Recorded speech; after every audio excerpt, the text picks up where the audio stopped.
It's a beautiful summer day in the city of Boston. It's Game 3 of a 3-game series between the New York Yankees and the Boston Red Sox.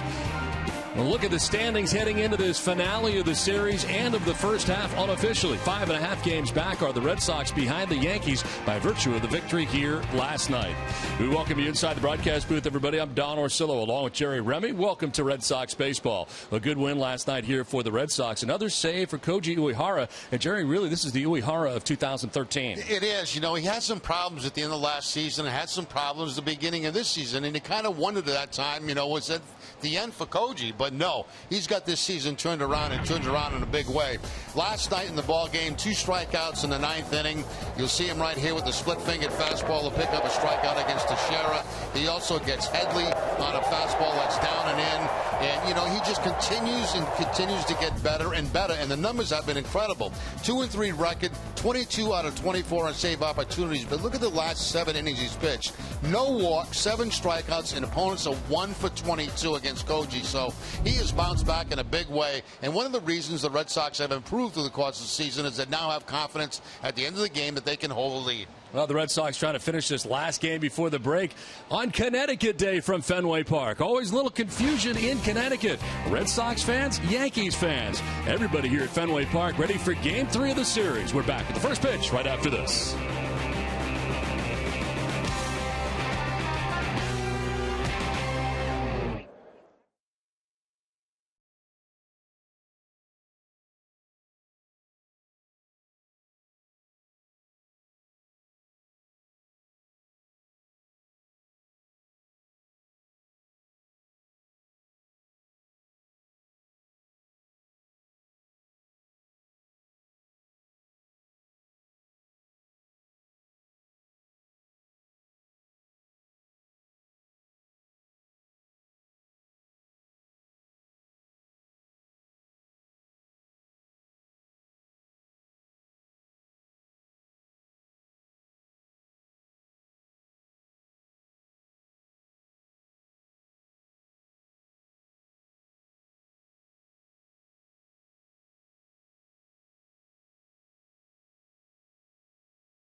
Connecticut Day. Today is the Connecticut State Police Honor Guard. Joining the Red Sox on the field are members of the Bethwood Hot Rods from Bethany and Woodbridge, Connecticut. And here to perform our national anthem is the principal systems engineer at Foxwoods Resort Casino, who is one of 3 winners from our Sing Your Way to Fenway competition. Please welcome a native of Stonington, Connecticut, Michael Grillo. Oh, say, can you see by the dawn's early light what so proudly we held at the twilight's last gleaming, whose broad stripes and bright stars through the perilous fight o'er the ramparts we watched were so gallantly streaming, and the rockets' red glare, the bombs bursting in air, gave proof through the night that our flag was still there. Oh, say does that star-spangled banner yet wave o'er the land of the free and the home of the brave?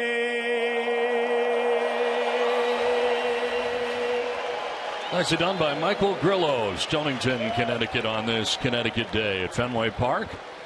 Some facts for you on this Connecticut Day. As the state capital, Hartford, praying mantis, which I did not know is the state insect in Connecticut. Of course, notable active major league players born in Connecticut right now. Barnes, Breslow on the Red Sox roster. And of course, Harvey on the Mets and Springer with the Astros. First hamburger ever served at Louis' Lunch in New Haven. That was back in 1895. And they are the home of the oldest newspaper in the United States, the Hartford Courant. 1764 as Wade Miley and the Red Sox get ready for this finale. Red Sox baseball in Nesson is brought to you by Audi. Experience the new Audi A3 today. Dunkin' Donuts, America runs on Dunkin'. Toyota's website for deals via Toyota.com. DraftKings, the official daily fantasy partner of your Boston Red Sox. Nissan. Get to Nissan's ride of your life for exciting performance and bonus cash. Shop ChooseNissan.com. Pixels in theaters July the 24th. And by Southwest Airlines. Book your low fare now at Southwest.com.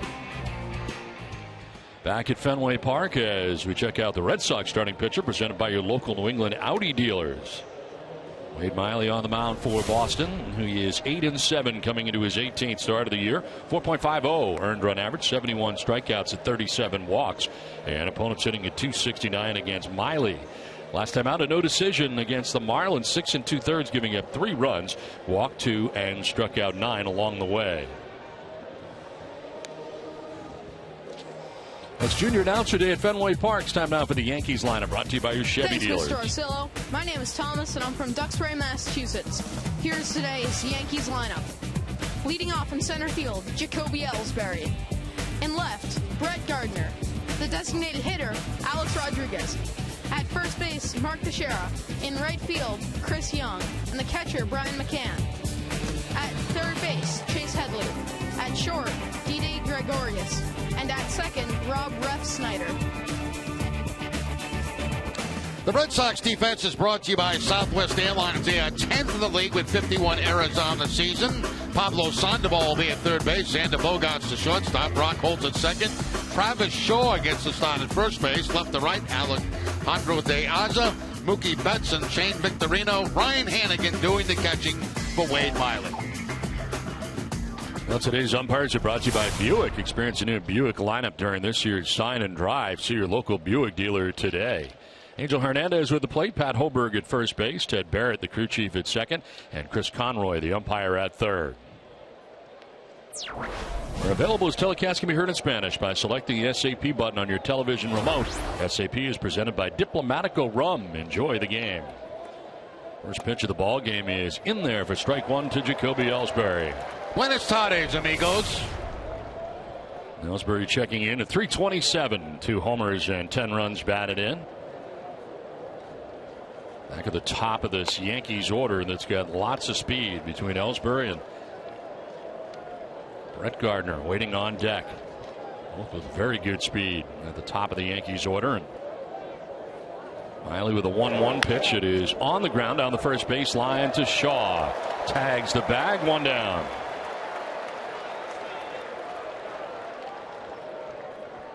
Miley coming off a good outing. He really has been pitching well for the Red Sox. He's won 3 of his last 4 decisions. Look at his arsenal. Wins against Atlanta, at Kansas City, at Toronto. The loss in the last 4 starts was against Tampa Bay. But even that was a pretty good game. 6 1/3, only giving up 2 runs in that outing. Well, the Red Sox wanted to set up their left-handers for the weekend against the Yankees, and that's exactly what happened. Rodriguez last night and Miley here this afternoon. It'll bounce in for ball 1. Brett Gardner hitting in an even 300 coming in. 10 home runs, 42 runs batted in. He'll be headed to the All-Star game after the ball game today. In there for a strike. He didn't think so.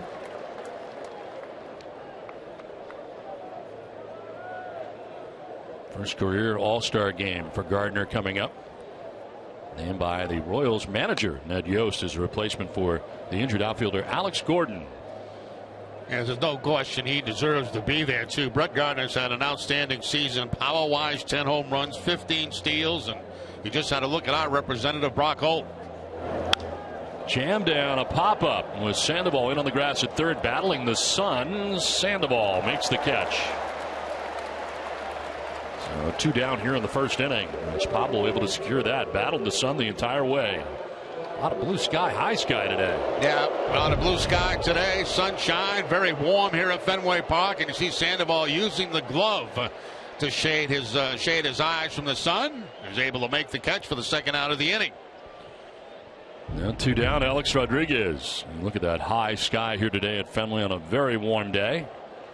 To keep Alex from hitting a home run in the first inning. He did that in each of the first 2 games of this series. Now has 18 round trippers on the year to go along with 50 RBIs and a .279 average.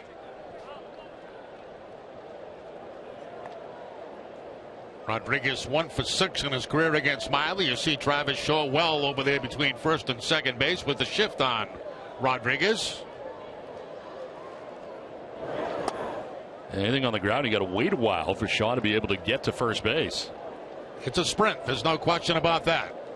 Get to the bag, turn around, and hope you pick up the baseball. Tried to hold up and did, according to Pat Holberg. Take a look from the side, and from the side, it looks like maybe he did hold up.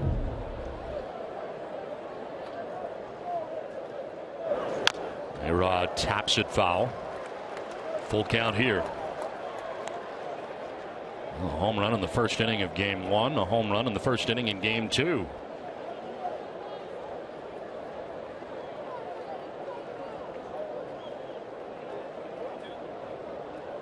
Full count with 2 down. Bases empty here for Wade Miley.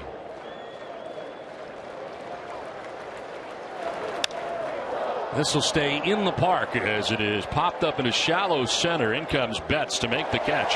It ends the inning. Miley with a 1-2-3 first. Red Sox are coming up.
Junior Announcer Day at Fenway. It's time now to bring you the Red Sox starting lineup, brought to you by your Eastern Hyundai dealers.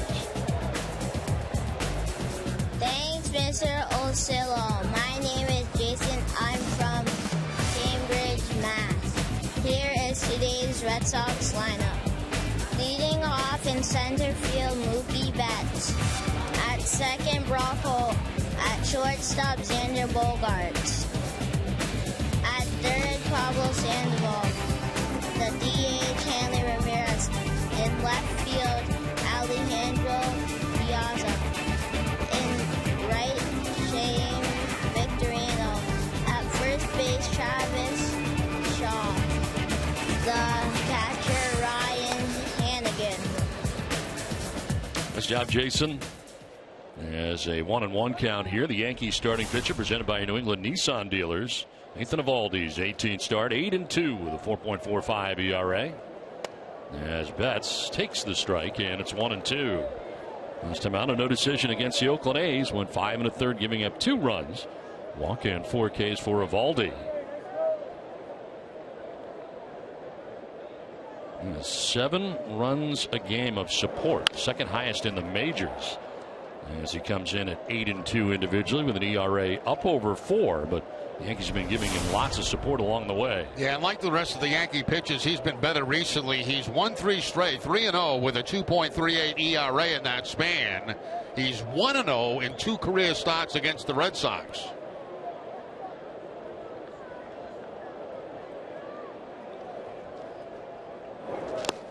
That'll bounce in, and it is even now at 2-2 to Betts. That's a split-fingered fastball right there at 90 miles an hour. He throws hard. His first fastball was 97 today.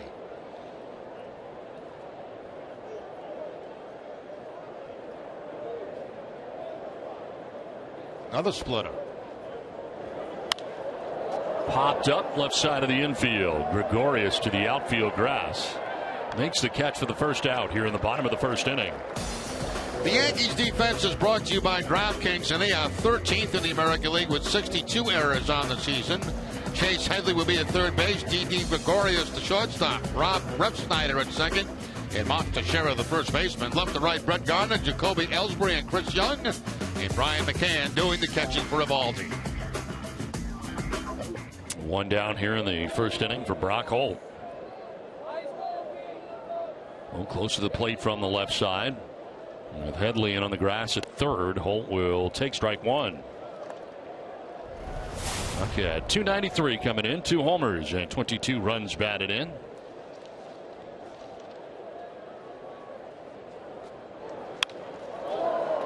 Loop to shallow right, falling fast and falling in for a hit in front of Jacoby Ellsbury.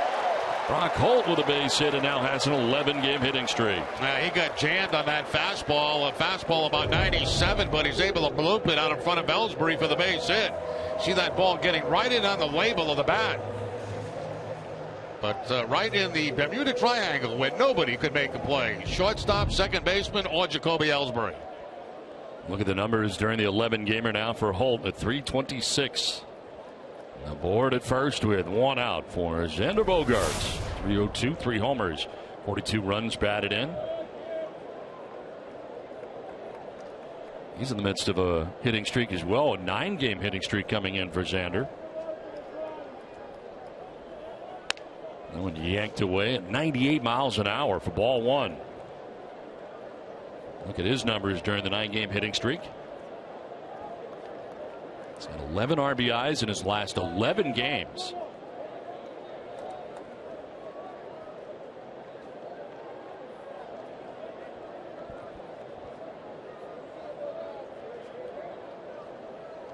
Swing and a miss. That one fooled him, and it's 1-1. Strikeout high in the season for Eovaldi is 9. He did that in his second start against the Baltimore Orioles. There you see the breakdown on his pitches. 50% fastballs, 37% breaking balls. That's curveballs and sliders, and that splitter about 13% of the time. There's a pop-up foul off to the right out of play. Well, Wednesday, don't miss the AA All-Star Game in Portland, Maine. TC and Mike Antonellis will have all the action for you. 5 members of the Portland Sea Dogs have been selected to the team. The Eastern League All-Star Classic begins Wednesday at 7, presented by Sullivan Tire and Auto Service. 1 out, Brock Holt at first base, held on over there by Mark Teixeira. There's Bogaerts battling here, down on the count, 1-2.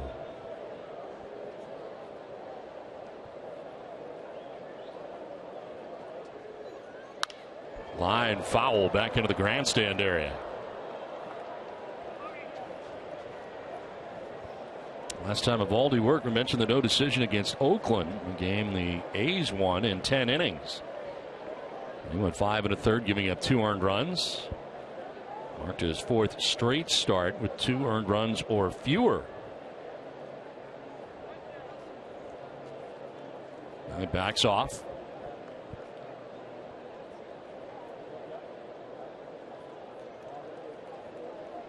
That's popped out to short. Holt with a single to center. Now Bogaerts. Throw to first, and Holt back to the bag, having to dive to get back. Yeah, pretty quick feet shown by Eovaldi on that move to first base.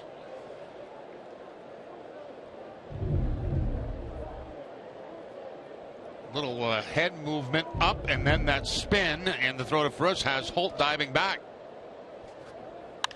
Line down the right field line, foul. Nice pick down there as well. Wow, how about that play? In between hop, a hard line shot, and a nice backhanded play in foul territory. Did that look easy? Nicely done. It's not that easy. Another chance here for Bogaerts. 2 strikes on him.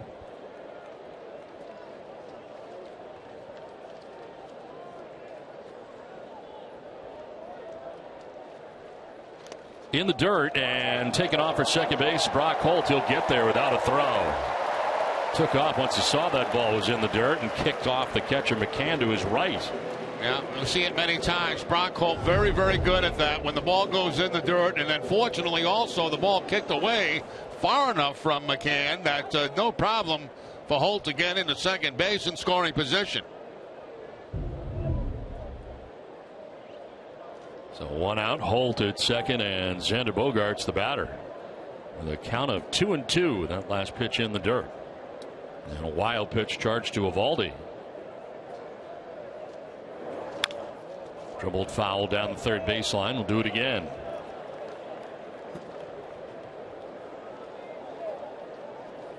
With a win today, the Red Sox could end their pre-All-Star break schedule with 5 straight series victories. Club's current 4-series win streak is its longest of the season. And the Red Sox here trying to do it again, win another series, and especially against the team you are chasing at the top of the division. Boston 5.5 back in New York to begin the day. Ground ball right side. Refsyder throws to first in time to get Bogaerts, and the job there by Xander to go the other way to get Holt to third.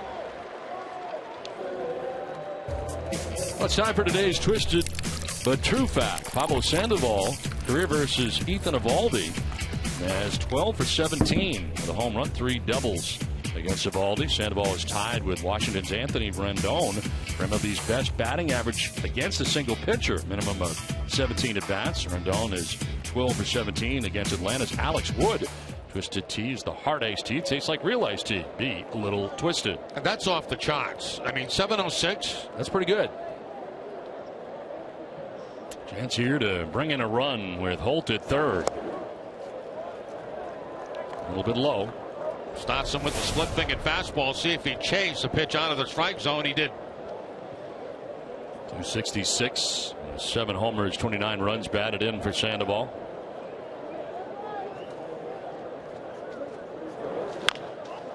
Dribbled back towards the mound. Eovaldi's got it. His throw to first in time, and the Red Sox will leave Holt at third base. Done with 1 without a score from Fenway.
On TC.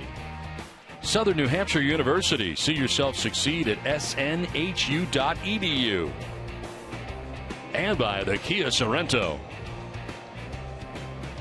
Second inning at Fenway without a score, as leading it off here is Mark Teixeira. From the right side against the lefty Wade Miley. Teixeira at 240, 22 homers, 62 runs batted in. Followed by Chris Young and Brian McCann.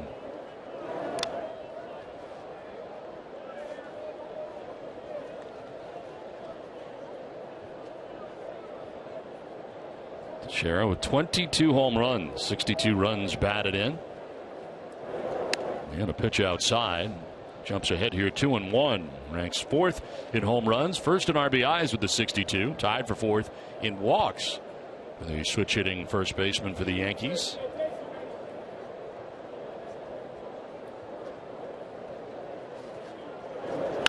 On the ground and through into left field. A base hit for Teixeira, first base runner for the Yankees on the day. Let's check in with Tom Caron. Yeah, hey, Don, the All-Star break obviously beginning after this game. John Farrell's got some work to do, though. He's got to put together a starting rotation for the unofficial second half of the season. They start Friday in Anaheim. And we know Wade Miley, Rick Porcello, Eduardo Rodriguez. Now Brian Johnson will be part of that rotation. Brian Johnson getting called up yesterday with Clay Buchholz on the DL. John Farrell telling us before the game, both Eduardo Rodriguez and Brian Johnson will have no restrictions. Even though they're young and they haven't thrown a ton of innings over their career, they're going to be let loose here over the second half. Question is, you need a fifth guy to take the place of Justin Masterson unless he comes back out of the bullpen. And ultimately, you got to put him in order. So, guys, the real question is going to be who's on the mound Friday in Anaheim? Who starts that second half? We'll have to wait and see.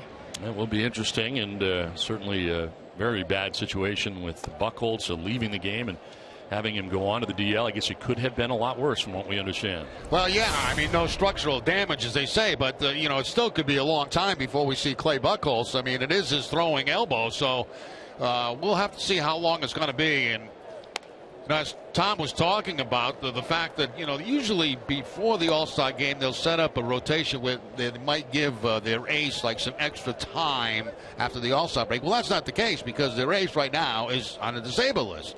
So they got to wait till the All-Star break to make those decisions. Green light here, and it's popped up to shallow right. Holt gives way to Victorino, and Shane able to make the catch on Chris Young for the first out of the inning. Well, join the 2020 Club and enjoy an affordable, fun night at Fenway Park. Groups of 20 or more start at $20 each. Visit redsox.com/groups for more information. I think also, Don, the fact that, they're going into this break and a lot of the focus will be obviously put on the Angels in Houston, who they play next. And it's been a while since we've seen the Angels, and they'll match up the best they possibly can for those first couple of series. And that's one of the reasons I think they're holding off on making those decisions. Let's study the Angels. Let's see what we got here and who's the best matchup to go against them. Kind of the way they lined up this series against the Yankees with the two lefties, and McCann will take a look at a ball that time, 1-1. 13 homers. Other guy who's got double figures in home runs for New York.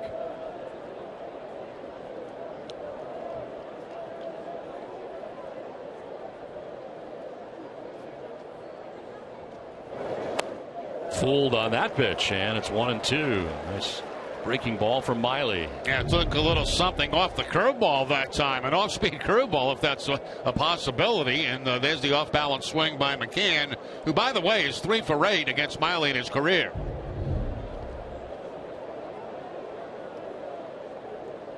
Shifting on the right side of the infield as Teixeira with a short lead at first base. And time called. Well, they're all well aware of the move of Miley. Everybody knows by now, and you see a lot of short leads over there.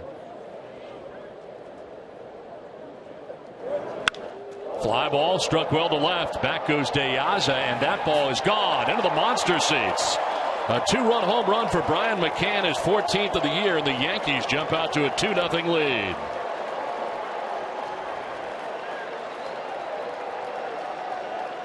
Well, it's been the home run ball, and we talked about this on Friday night. It's basically the heart of their scoring is the home runs. And we see McCann going to the opposite field. He gets a fastball away and he just goes with it. So they have started off each game in this series with their first scoring coming by the home run. Chase Headley will take a pitch outside. For Miley, that is the 9th home run that he's allowed on the season.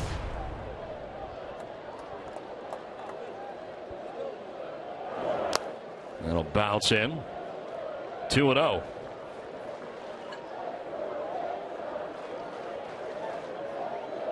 Today, the Red Sox do not have David Ortiz in the starting lineup. Upper respiratory problem for David. Waited a while today to post the lineup to see if he'd be okay. Did what they could to get some fluids in him, and as it turns out, unable to go. So David Ortiz not in the lineup. He was either going to be the DH or the first baseman today. One of the two. If he was healthy enough, he would be the DH, but not healthy enough. And Travis Shaw, you can see at first base, and Hanley Ramirez the DH. 30th pitch coming up here for Wade Miley with 1 out here in the 2nd inning. And Headley with a swing and a miss strikes out. It's the first K of the day for Wade Miley. 2 down. Miley goes to the breaking ball to pick up the strikeout that time against Headley. Headley has now struck out 76 times this season.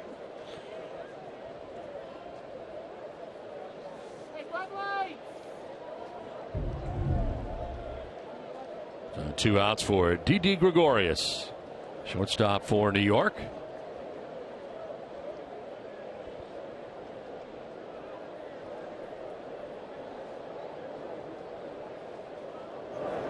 Swinging to the first pitch, sends one to center field. Mookie Betts has got to play, and he makes it to end the inning. A 2-run home run for Brian McCann as the Yankees on top 2-0.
Yeah, he called the trainer down into the runway after the inning, and we noticed on a pitch to Headley, watch him after he strikes him out, he kind of limps off the mound toward that third base side. So you wonder if there's some type of injury there as he heads down into the tunnel with the trainer between innings. We'll find out.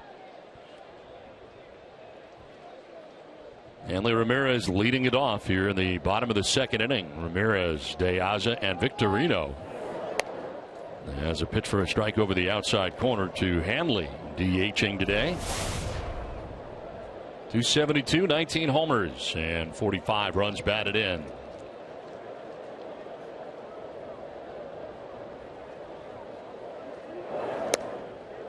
goes around, according to home plate umpire Angel Hernandez. Well, last night, his 2-run shot in the 4th inning gave the Red Sox a 3-1 lead. Well, Hanley has homered in 4 of his last 8 games. And each of his last 3 home runs have given the Red Sox the lead. He's also got very good numbers against Eovaldi. He's 364 with a home run against him. Interesting note from Alex Spear of the Boston Globe. Jason Bay, the last to have that many home runs in the first half, as Hanley with 19. Low and away, 2-2.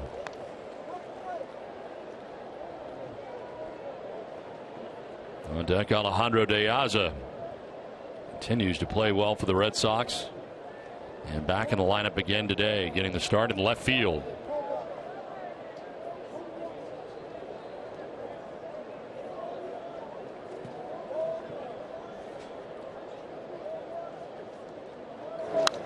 Foul back, still 2-2.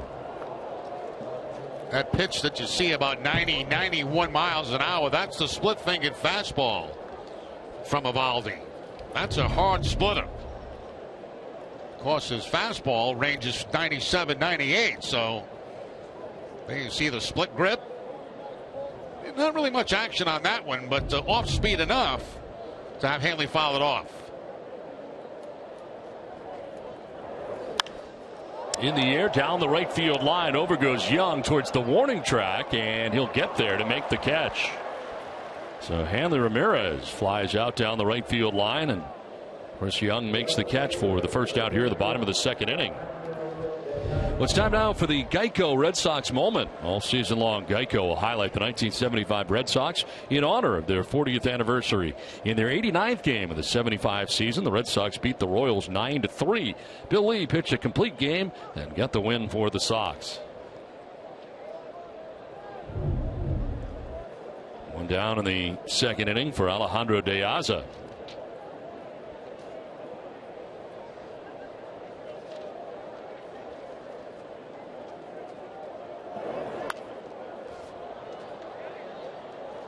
Since joining the Red Sox since June the 16th in 21 games, hitting at .357. Overall this season at .262 is combined numbers between Boston and Baltimore.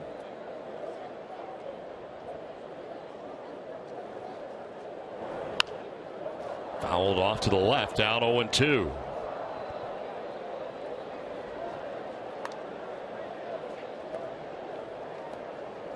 Triples a part of De Aza's game, ranking 4th in the majors with 24 triples since the start of the 2012 season. Leads Major League Baseball since June the 16th in triples with 5.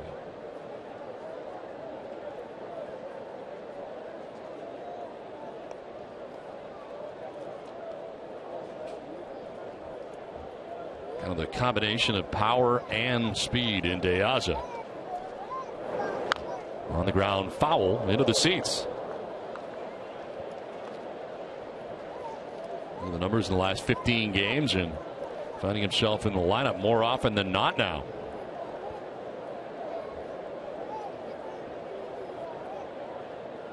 His last 19 starts, the Red Sox are 13-6 in those starts. The grounder fouls. He's hanging tough here against Eovaldi. Yeah, he's proved to be a very nice pickup for the Red Sox, and we didn't know what we were getting, obviously, when the Red Sox picked him up from Baltimore, but what we got is a guy that can ignite a lineup. The Red Sox seeing him over the years mainly as a member of the Chicago White Sox. Buzzes him inside at 97. His defense also part of his game, as we saw in last night's game. Yeah, he comes diving in and takes a base hit away there, and we've seen him make even better plays than that in the outfield. Of course, that was in right field. Today he's in left field.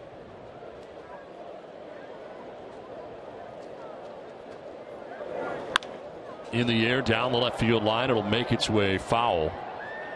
And we'll do it again here. 1-2.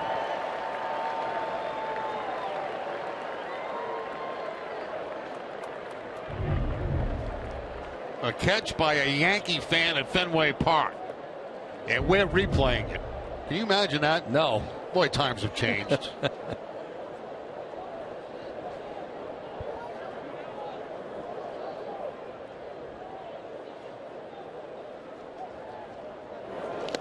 It'll bounce in, and it evens at 2-2.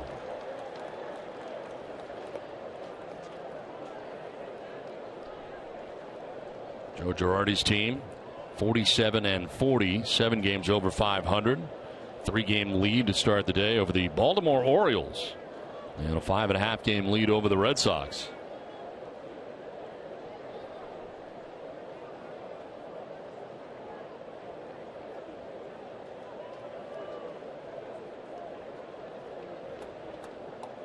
Good battle turned in here by De Aza again. 8th pitch of the at bat, and it's a grounder right side into right field, a base hit. Red Sox get their 2nd hit of the game, and a very good at bat for De Aza. Excellent at bat, and finally gets the fastball down, a pitch that he can handle, and drops it between first and second base. A topspin ground ball by De Aza. Those tend to pick up a little speed as they head toward the outfield. Refsyder at second base, as you can see, not even a chance to dive for it. So 1 out, 1 on, and Shane Victorino digging in. 5 for 8 is De Aza.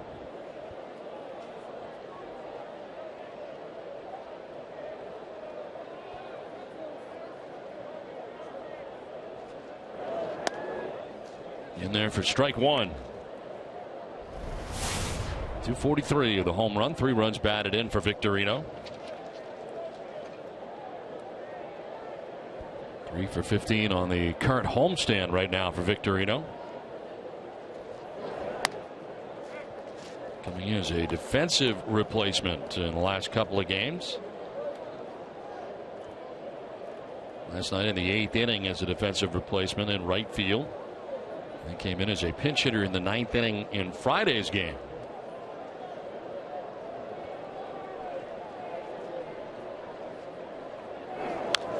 Taps it foul, down 1-2. Gulf Electricity, they're powering Fenway, the home of the Red Sox, and they can power your home for less too. Visit gulfelectricity.com today.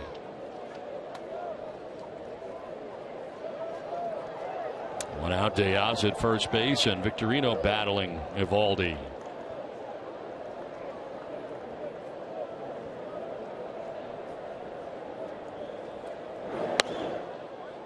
Framed by McCann, but it's outside.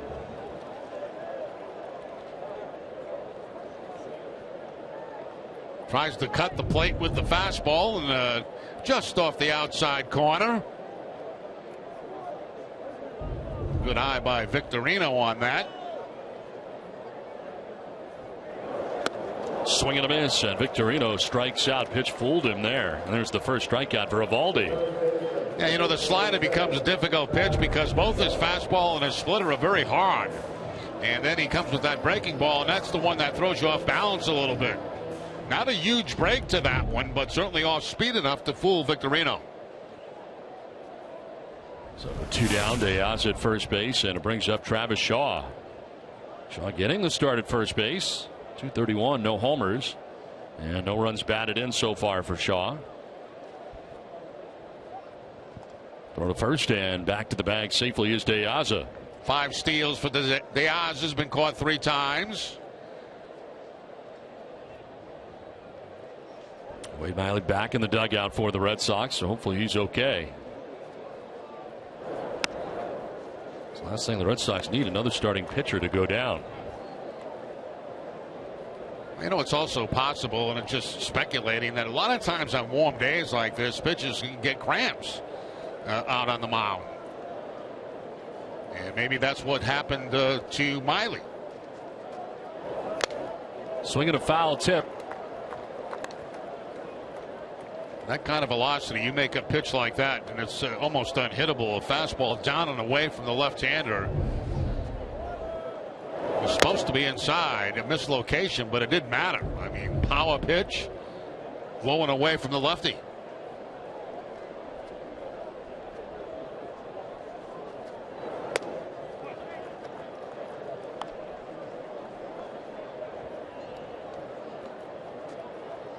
Shaw got his first major league hits in his first career start at Fenway Park on Wednesday against Miami, singling in each of his first 3 at-bats after being recalled from Pawtucket earlier in the day. 4th major league stint of this season. This one fouled off to the left, out of play. You still can get your baseball fix on NESN next week, even though the Red Sox are on the All-Star break. Thursday night, catch minor league action as the Pawtucket Red Sox visit the Durham Bulls. Coverage begins at 7. 2 down, De Aza at first base, and Travis Shaw battling here with a count of 1-2.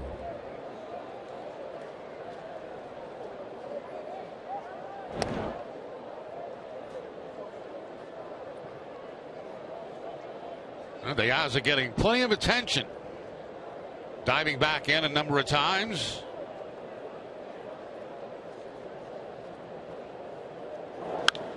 Fly ball driven out towards right center field, but Ellsbury's out there, and he'll make the catch. That ends the inning. Red Sox lead De Aza at first through 2-0 New York.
Awards Connecticut winner Melissa Pandolfi, a former camper, now a counselor at Camp Rising Sun. Tell us a little bit about Camp Rising Sun. Sure. So Camp Rising Sun is located in Colebrook, Connecticut.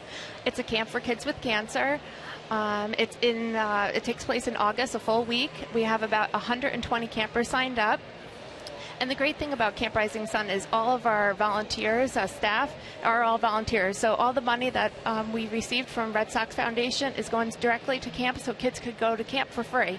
What is camp like for them there? And what was it like for you? Sure. I was a cancer survivor, so I was a camper for about 2 years, now a counselor for 12 years.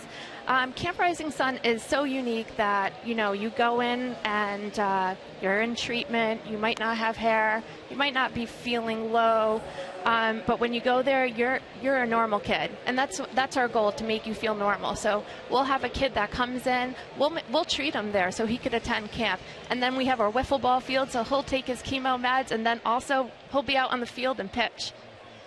All right, well, thank you very much for joining us. Great to hear about it, and I understand you get the check presentation before the game, and thank you very much. Thank you for having me. Very nice to meet you. Nice meeting you, too. Well, we head here to the 3rd inning. 2-0. Yankees have the lead.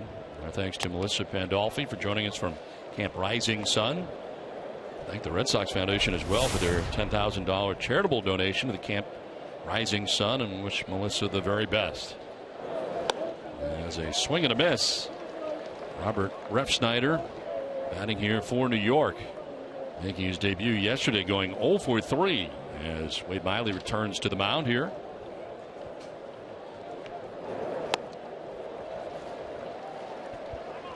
Ball and 2 strikes now to Refsyder. Miley dealing with 9, 1, and 2 here in the 3rd inning.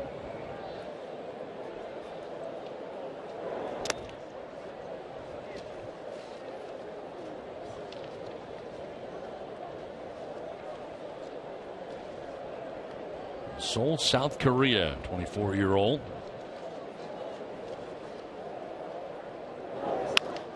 Ground ball left side. Bogart's kind of surrounding him to throw off balance. He is making that play look so easy. Refsyder retired for the first out of the 3rd inning. And we just met Melissa Pandolfi, and this was the check presentation prior to the game to Camp Rising Sun.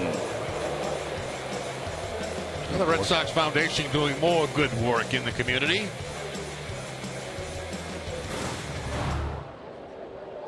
One down here in the third inning brings up Jacoby Ellsbury, grounded out to first base in the first.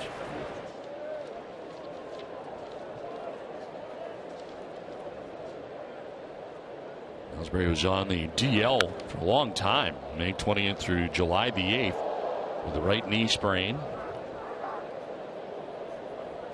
Suffered it while swinging in the fourth inning at bat back on May the 19th at Washington against the Nationals, and activated on July the 8th. Sprays it foul down the left field line, and it's 0-2. There's still time to sign up for the Run to Home Base on Saturday, July 25th. Visit runtohomebase.org to register now. All proceeds raised for the run help veterans and their families. Sign up today. Ellsbury thought about it but doesn't chase.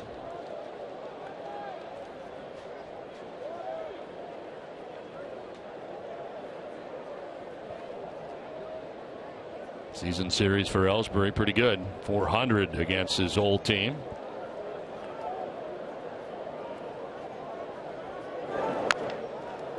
Off the plate foul towards the end of the Red Sox dugout. Last night hitting his first home run as a Yankee here at Fenway Park.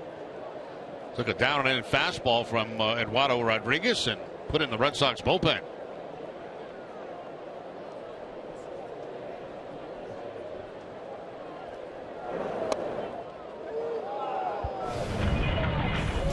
Pitch I was talking about last night. Rodriguez, the fastball inside, and Jacoby leaving the ballpark.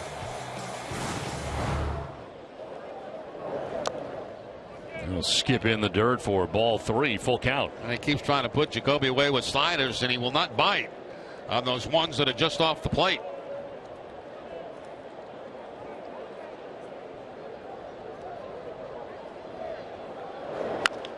On the ground softly towards Shaw at first base. He'll take it to the bag himself for out number 2. Well, Nesson is proud to support the National Suit Drive in July. When you make a donation of gently used professional clothing at any Men's Warehouse location, you help unemployed men and women look their best as they re-enter the workforce. Learn more at nationalsuitdrive.com. 2 down, 4 in a row. Retired by Miley. And it brings up Brett Gardner. Popped out to third base in the first inning.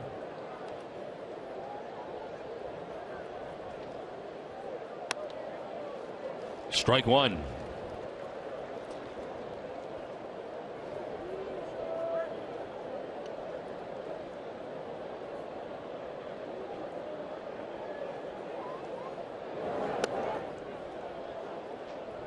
Even with 2 outs, you see Sandoval playing in tight at third base because of the bunting ability and speed of Gardner. And, you know, he's a guy with 2 strikes that he can bunt because he has the ability to steal second base and get in a scoring position. So you have to prevent that. It does not appear that Wade Miley has had any injury issues this inning.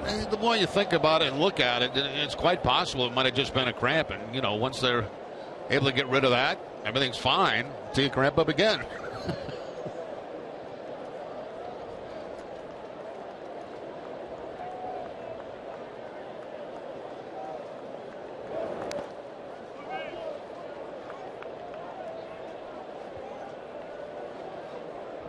Miley gave up a leadoff single to Mark Teixeira in the second inning. Ryan McCann hit a 2-run home run off him and is the difference in the game. Now foul tip held on to by Hannigan for strike 3. Second strikeout for Miley. 2-0 New York after 2.5.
Airlines. Book your low fare now at southwest.com.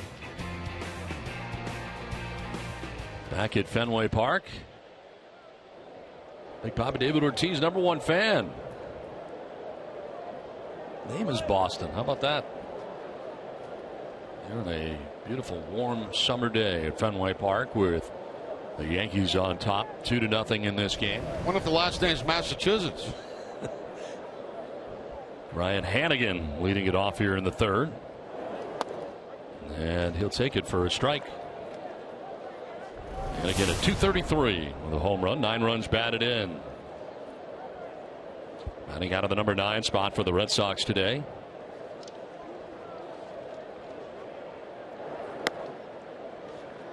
Red Sox are 15-8 in games that Hannigan starts. And they have won each of the last 4 that he has started since he's returned from the DL. 5-1 with him as the Red Sox catcher. On the ground by the mound up the middle, and Gregorius diving, but will have no play anywhere. And Hannigan reaches at first base. 3rd Red Sox hit of the day. Now Hannigan, since coming back, not only has stabilized the catching, but he's also offensively been a help for the Red Sox. He picks up the base hit here. Nice effort by Gregorius, the shortstop, but really no play for him at all. Even if he comes up clean with it, it's going to be very difficult to get up, spin, and throw and get Hannigan at first base. The lead runner on here for Boston in the bottom of the 3rd inning. Mookie Betts popped out to the shortstop, Didi Gregorius, in the 1st inning.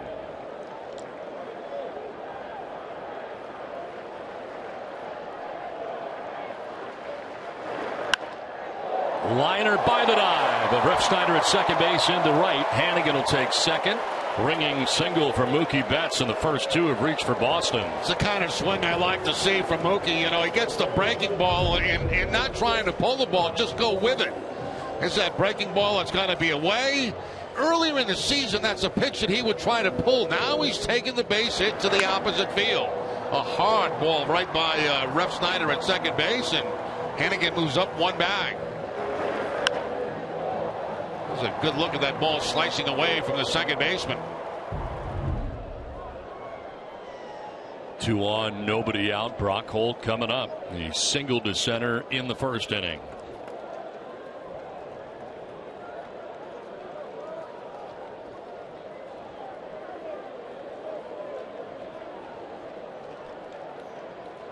And in the process, extended his hitting streak to 11 games. Strike called. Rockaby headed to Cincinnati after the ball game for the All-Star game. Business to do here, though, first. And a good start to this 3rd inning for Boston. Fights it off foul, and it's 0-2 now.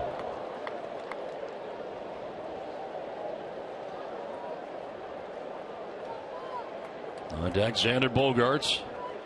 A single for Hannigan to begin the inning. A single for Betts.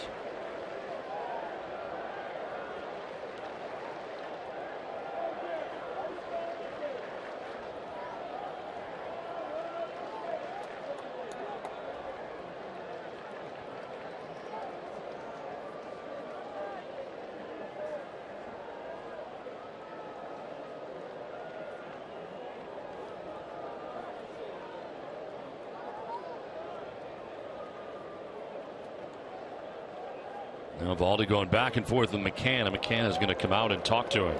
He's got basically 3 pitches, and whatever McCann has been putting down has not been the one that he wants.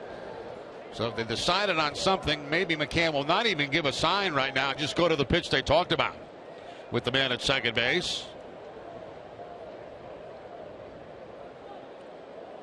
Valdi, born in Houston, resides in Alvin, Texas during the offseason. This one sliced foul back into the seats. DraftKings.com is paying out over $300 million this baseball season. DraftKings has given out $34 million to Boston residents alone since the site launched. Get your free entry into a one-day fantasy baseball contest today using promo code NESSN. 2 on, nobody out. Holt battling here with a count of 0-2. Foul tip, and it's held on to by McCann for strike 3. Eovaldi needed that and picks up his second strikeout of the day. It goes to a fastball. It's going to be off the outside part of the plate and down. And foul tipped in the glove. Nice play there by McCann to hold on to that. So 1 out, first and second for Xander Bogaerts.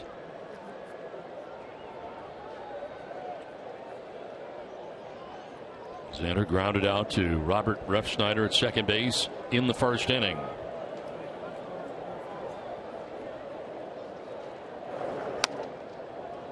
Strike 1. Baldy last year 6-14 with a 4.37 earned run average. It worked out to be his final year in Miami with the Marlins. Broke into the big leagues with the Dodgers in 2011. This year in his first year with New York. On the ground up the middle and into center field. Hannigan being waved around. No throw, and the Red Sox are on the board. It's now 2-1 New York. An RBI single for Xander Bogaerts. Once the ball got by the glove of Eovaldi, you knew was headed up the middle for a base hit. It's a fastball that's going to be down, and you see it hit right in front of home plate, kick up some dirt, and get by the glove.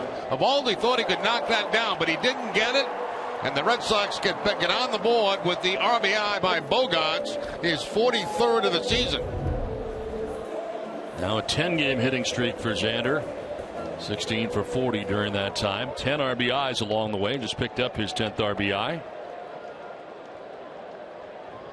Tying run 90 feet away, and Mookie Betts with Bogaerts at first and Pablo Sandoval the batter.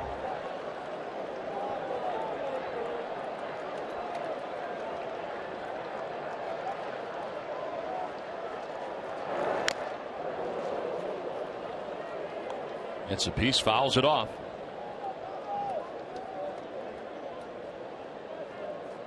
Betts at third, Bogaerts at first.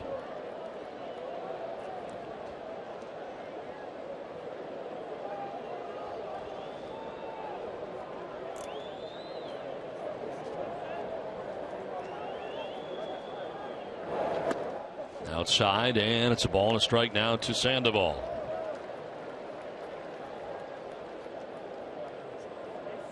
Red Sox have had at least a base runner in every inning so far. And getting on the board for the first time here in the bottom of the third inning.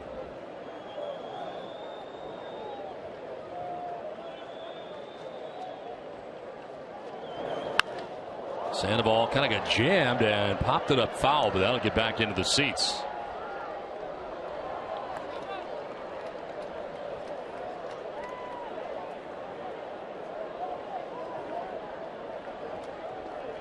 Yeah, we talk about pickoffs a lot of times from left-handed pitches. Very seldom do we speak of pickoffs from right-handed pitches. And when you're studying them, you start from the head down, and you kind of look to see if he dips his head at all when he's going to first base. If that front shoulder opens and then closes, you check that left knee when that kicks up. A lot of trigger points. This one fouled off to the left. He has 3 pickoffs this season. Yeah, seen him move quick feet, and that's one of the a lot of right-handers that get pickoffs got quick feet. I mean, if I was watching him, I'd probably have to focus on that left knee. Once that breaks, that's when you break.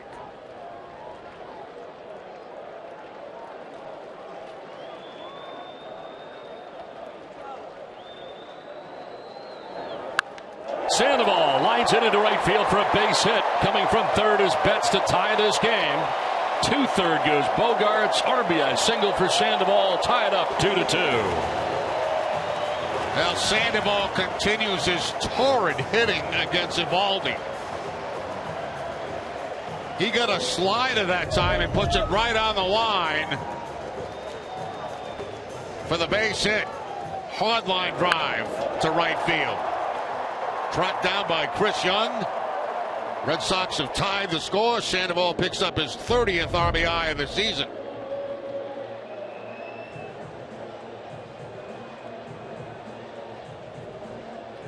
Rothschild, the pitching coach, out there talking to Eovaldi, who has given up 4 hits and 2 runs in this inning.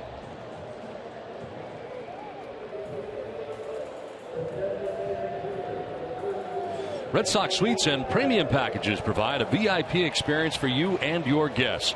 Call 877 Red Sox 9 or email premiumsales@redsox.com for more information. First and third with 1 out in the inning, and here's Hanley Ramirez. Flied out to right field in the second. 0 for 1.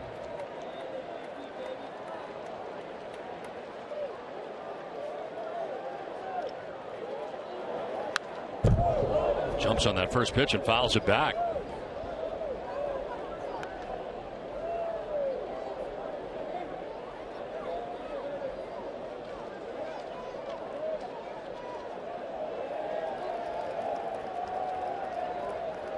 And then leading the Red Sox in home runs, RBIs, runs scored, slugging percentage. And a chance to put him on top here. On a strike to Ramirez.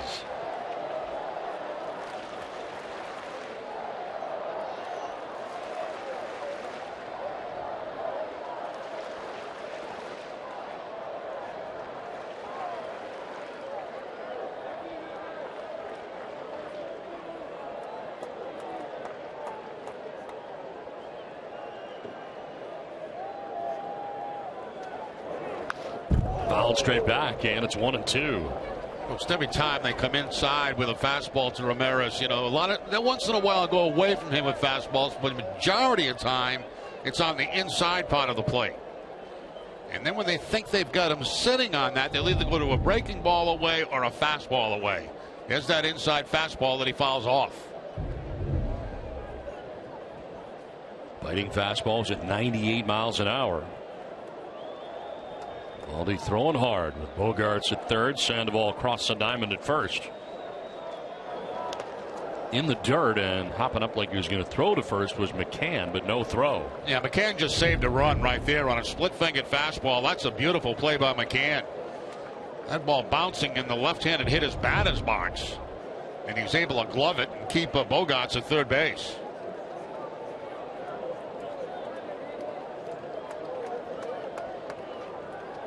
Alejandro De Aza waiting on deck.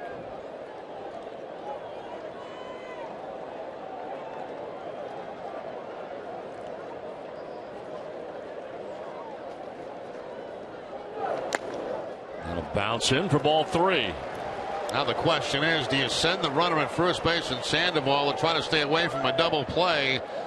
You know, this guy's got strikeout ability. It's a tough decision, I think, to make for John Farrell, but I would send him.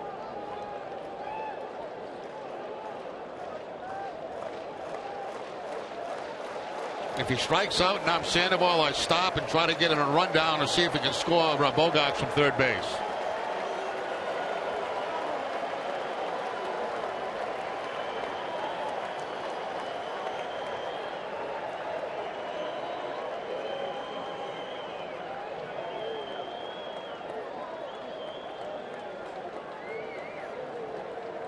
He does take off, and Ramirez fouls it off. So Sandoval's going to go back to first. Yeah, one thing you don't want to have happen is a double play in this inning. So you send Sandoval. Now, Sandoval feels like he's going to be out. He's going to stop and get caught in a rundown and hope that the Bogaerts can score. And Sandoval taking off from first base. Not a big lead on the 3-2 count. You got to make sure he's going home.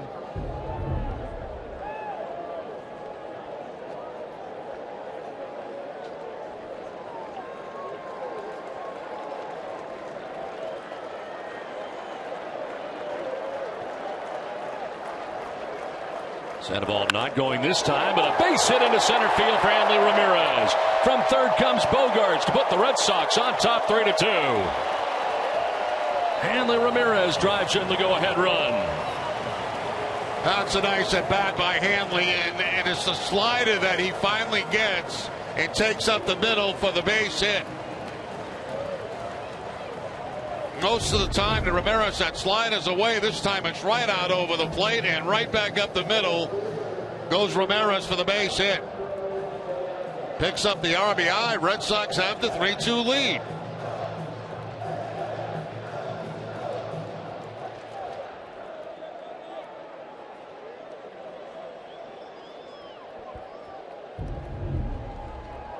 Two on with one out in the inning, and Alejandro De Aza now coming up. He singled to right field in the second inning. So 5 hits and 3 runs in this third inning of Nathan Eovaldi.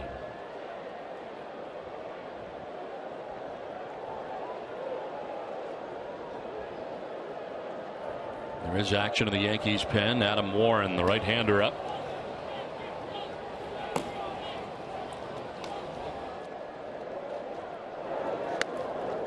Almost got a piece of De Aza. He's always pretty close to the plate from the left side here.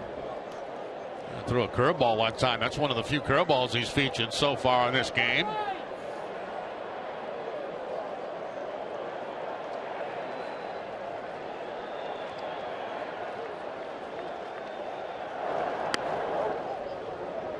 Nathan Eovaldi's pitching line brought to you by your Eastern Lexus dealers.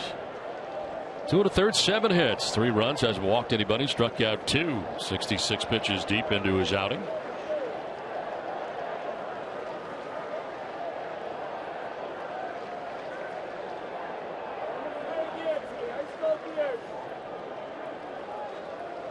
He backs off. De Aza, the 7th member of the Red Sox to bat here in the third inning.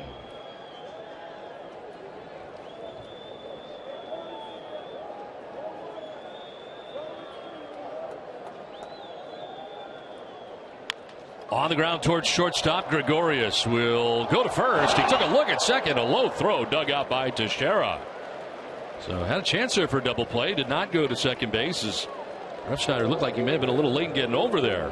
Yeah, and I think the other thing, too, with this play is he didn't like the angle that he was at when he caught the ground ball. Look where he goes, and he looks at his second baseman, and he looks at the runner, and it's going to be too close at second. And from that angle right there, it's, very difficult to make an accurate throw. So I think he made the right decision by going to first base. And then, on top of that, he needed some help from Teixeira on a ball in the dirt. Second and third with 2 down, and Shane Victorino with a chance here to give the Red Sox some insurance here and a little breathing room now that they have a 1-run lead. There is strike 1 to Victorino right at the bottom of the zone. Shane, a strikeout victim in the second inning. One of 2 strikeouts today for Eovaldi.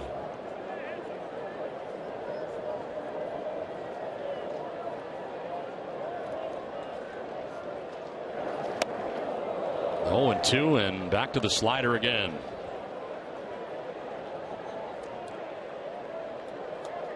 Eovaldi trying to get out of this third inning. Red Sox have Sandoval at third, Ramirez at second with 2 down.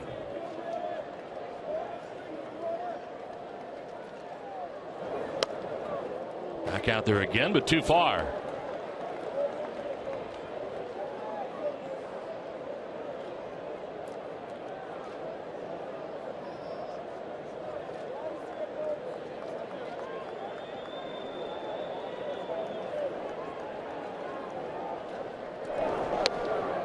Way again.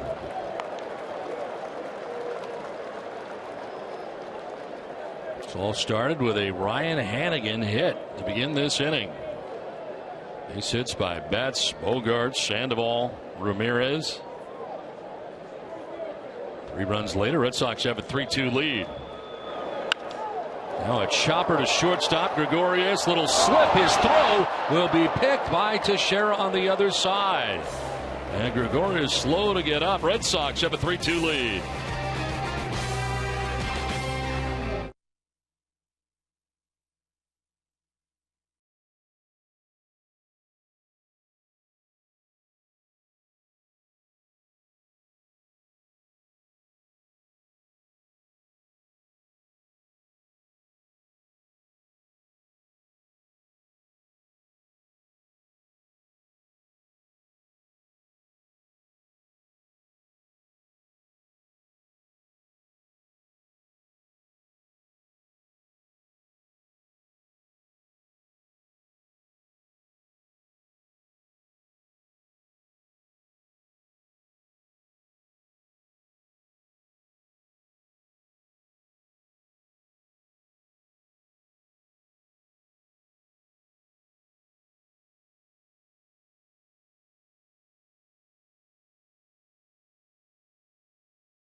Your day easier. See how at easternbank.com. Here, your first Eastern Bank. Now the runs that scored in that inning, Hannigan, Betts, and Bogarts have the Red Sox on top 3-2. Wade Miley now has a lead on top 3-2 as he works here into the fourth inning. Alex Rodriguez, Mark Teixeira, and Chris Young to bat in the fourth. A-Rod flying out to center field in the first inning.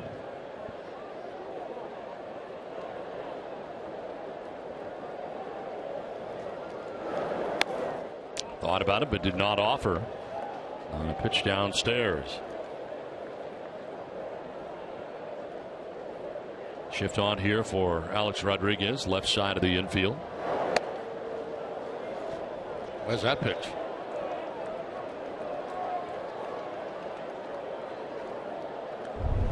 Appeared to be a strike.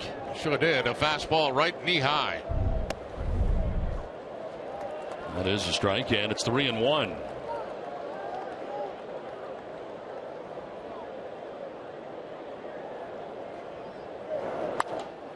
Fouled off to the right, full count.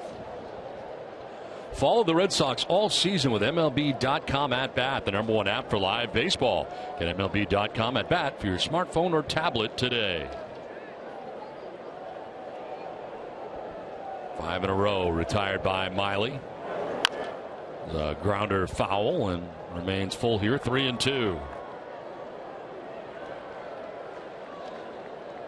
Rodriguez beginning the inning. Teixeira next, then Young.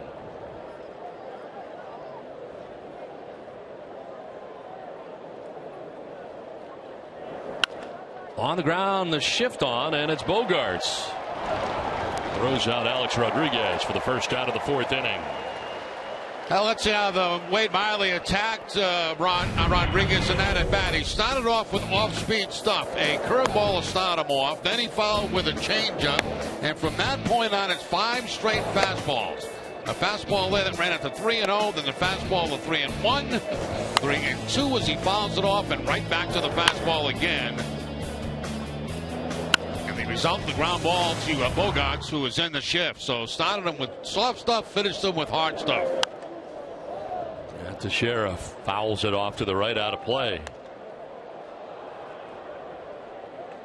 Teixeira a single in the second inning, kind of set the table for Brian McCann, who hit a 2-run home run. The Yankees runs both coming in the second inning. Ground ball this time to Shaw at first base. He will take it himself to the bag. 2 down. By the way, we just saw Teixeira ground out. He made a terrific play at first base to end last inning on that throw from Gregorius. Actually saved the runs for the Yankees. Very good first baseman. Excellent. There's the play at the end last inning. Gregorius slipping and then making a bad throw. But watch Teixeira playing the ball off the grass backhanded. And they get the out at first base. Here is Chris Young with 2 down in the inning. Young flied out to right field in the second inning. Now ground ball to short. Bogarts charging in. Nice inning for Wade Miley. A shutdown inning. 1, 2, 3, 8 in a row retired by Miley.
Family's First Eastern Bank helps make good things happen. Watch how good things are happening to local people at easternbank.com/goodthingshappen. Warm summer day at Fenway Park. Red Sox and Yankees with Boston on top 3-2 as we play here into the Red Sox fourth inning. Travis Shaw about to lead it off here for the Red Sox against Nathan Eovaldi. 72 pitches through the first 3 innings. Had to work very hard in the third. Faced 8 batters. Red Sox scored 3 times. Breaking ball in there for strike 1 to Shaw, who flied out to center field in the second inning, 0 for 1.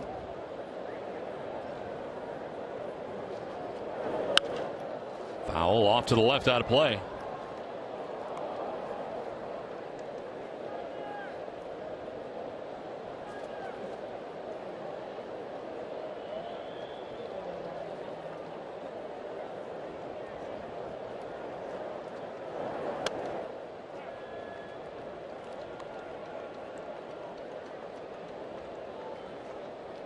Shaw appearing in his 9th game with the Red Sox. He's played at first, third, and left field, making his major league debut back on May 8th. Fouls it off himself in the batter's box, still 1-2. Played in 66 games with the Paw Sox this season, hitting at .250. 5 home runs, 28 runs batted in. For the Paw Sox, played third base, first base, and left field.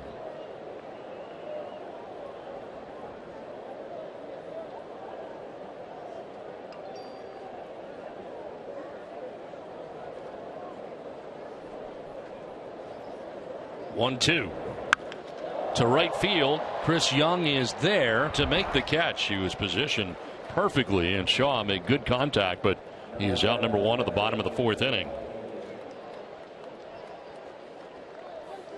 So 1 down, and it brings up Ryan Hannigan. He's the guy that got it all started in the 3rd inning with his infield hit. So Hannigan 1 for 1, scored a run.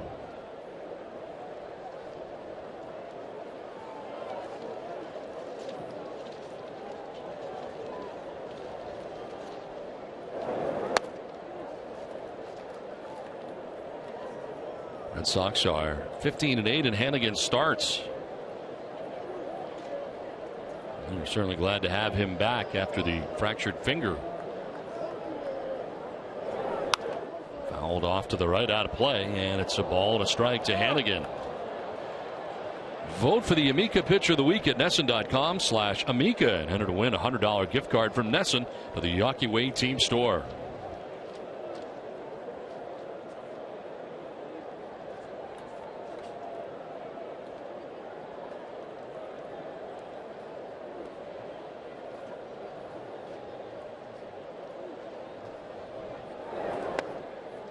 In there for a strike. Hannigan knew it, down 1-2. Baldy trying to have a bounce back inning after a tough third and relinquished the lead.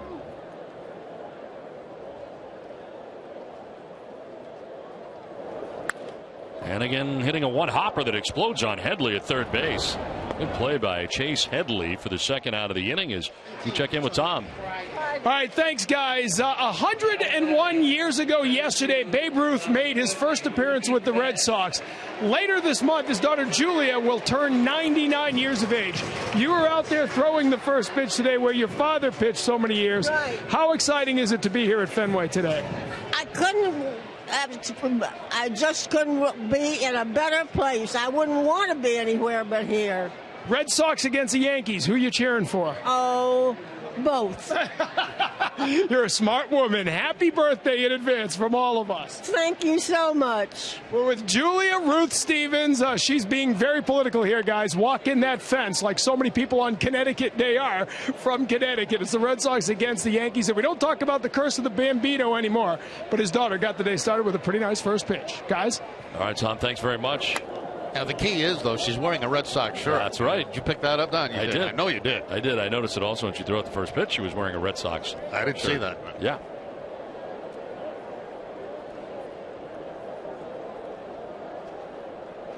On 1 to Betts is going to be high for ball 2. Baldy's got Shaw to line to right, Hannigan to ground out to third base.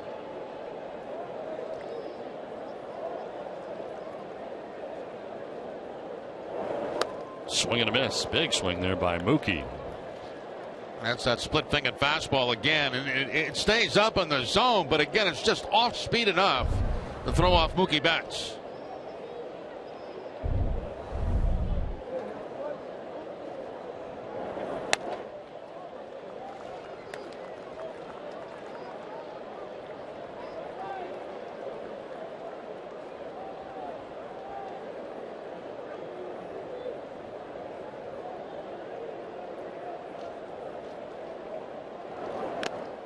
Foul tip held onto by McCann for strike 3. Red Sox down in order in the 4th inning. 3-2 lead Boston.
Southwest Airlines. Book your low fare now at southwest.com. Now back on a summer day in Boston on the warm side here at Fenway Park today. Red Sox holding a 3-2 lead as we head into the 5th inning, and Brian McCann leading it off against Wade Miley. Miley starts this inning having retired the last 8 Yankees in a row. McCann hit the 2-run home run off him in the 2nd inning.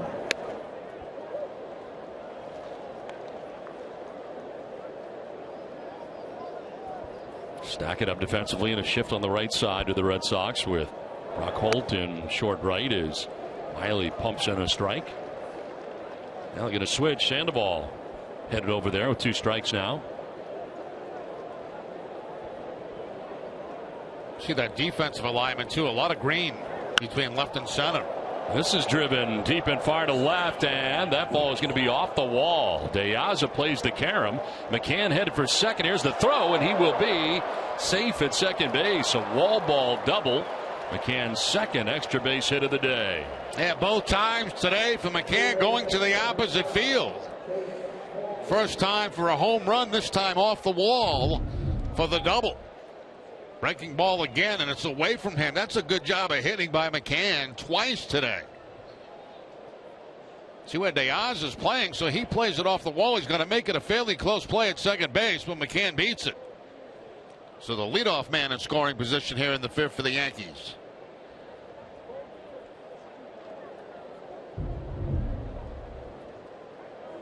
Now Chase Headley, who struck out swinging in the 2nd inning, gets a second look at Wade Miley.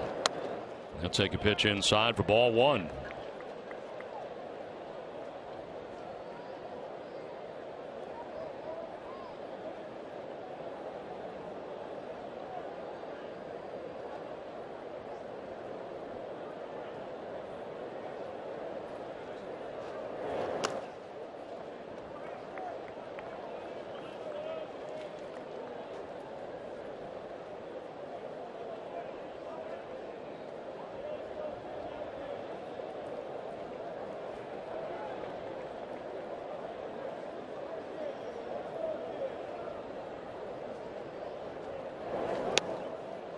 strike called.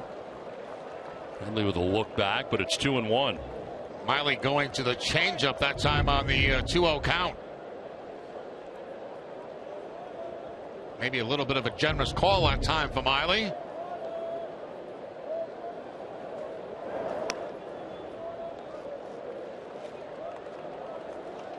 Three balls and a strike now to Headley with Didi Gregorius waiting on deck. 3 for 28 since June the 5th with runners in scoring position. Line foul down by the tarp.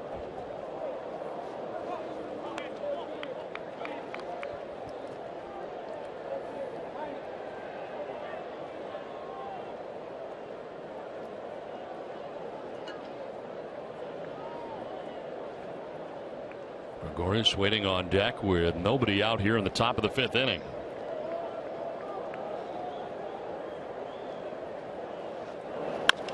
On the ground up the middle into center field off the glove there of Holt, who's able to grab it, but no play at first base. Not from his spot in short center. And a base hit for Headley as McCann takes third. And just by getting to that ball, Holt probably saves the run, although I'm not sure with McCann at second base, even if he gets through, whether they would send him against Mookie Betts' arm. They probably would have held him at third base, but just to be sure, the backhanded play by Holt to keep the run from scoring. So runners at the corners, nobody out here for New York. Didi Gregorius coming up. And again headed out here to talk to Miley. Middle infield will join the conversation. Holt and Bogaerts at the top of the hill. Now take advantage of specially priced Red Sox student tickets. Tickets are available for every Sox game for just $9 for all students 15 and over. Visit redsox.com/students to take advantage of this great offer today.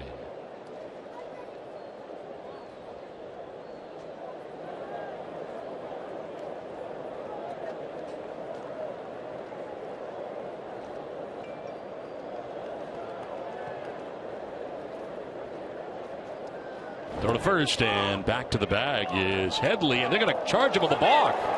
And the run will score. So this time Miley is charged with a balk on that move to first base, and it's a tie game as a result. It has not been called a balk until now. Miley's having words with the home plate umpire Hernandez, who apparently called that. Now, you know, every time, let's see if Hernandez calls this balk, the home plate umpire. Yeah, he did. He's the one that called it. And usually it's the first base umpire that calls it.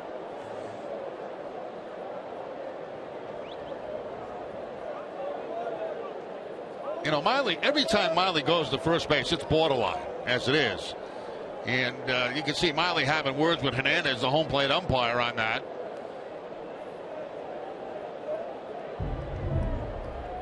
And again, stepping in the way there. Keep his starter in this game. So the balk ties the game 3-3. And now Gregorius with a fly ball to center field shallow. Betts racing in. Will make the catch for the first out of the inning. No advance for Headley at second base. But coming up after the third out of this inning, Adam Powers and Jim Rice will be live on Yawkey Way for mid-fifth studio show presented by GMC. So stay with us at the end of the inning. You know, I have a very difficult time picking up Miley's move. I really do, as most people do. And the fact is, the only thing I could see there is maybe he leaned a little bit toward home plate, and that's what Hernandez saw and called the balk. Now, we've seen him do that before where it's not been called, but what a time to call it with a man at third base. Yes.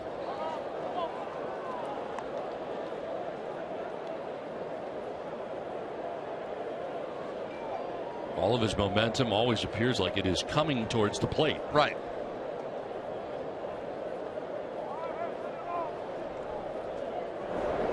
There's a ground ball back to Miley. He's got the runner hung up.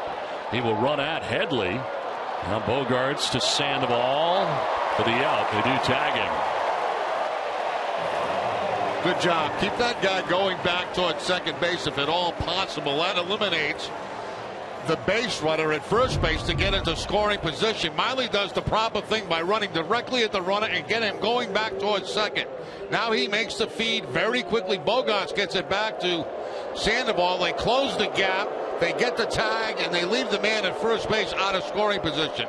That's a well-executed rundown by the Red Sox and started by Miley. 2 down. Refsyder reaching at first base on a fielder's choice, and now Jacoby Ellsbury.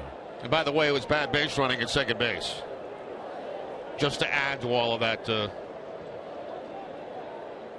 that speech I was giving.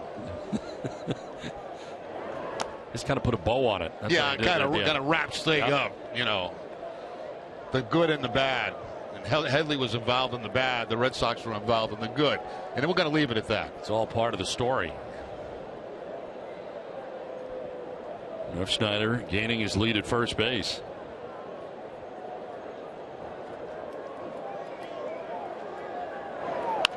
There's a liner foul. Let me ask you this: if you're Wade Miley, a little gun shy right now to try that move again to first base? You got to go right back to it. I mean, the worst thing that's going to happen is they're going to call another balk and be at second base, but you can't stop. You know, what you've been doing your whole life because you've been called for a balk. He's been called a few times for balks.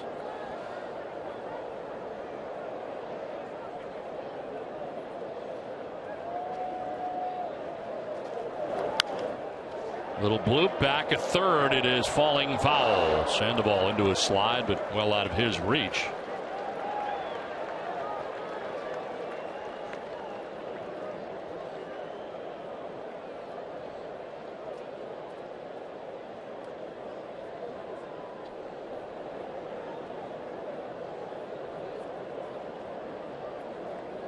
Refsyder at first base with 2 down in the inning. Yankees have scored in this inning to tie the game 3-aside. They do it on a balk charged to Wade Miley.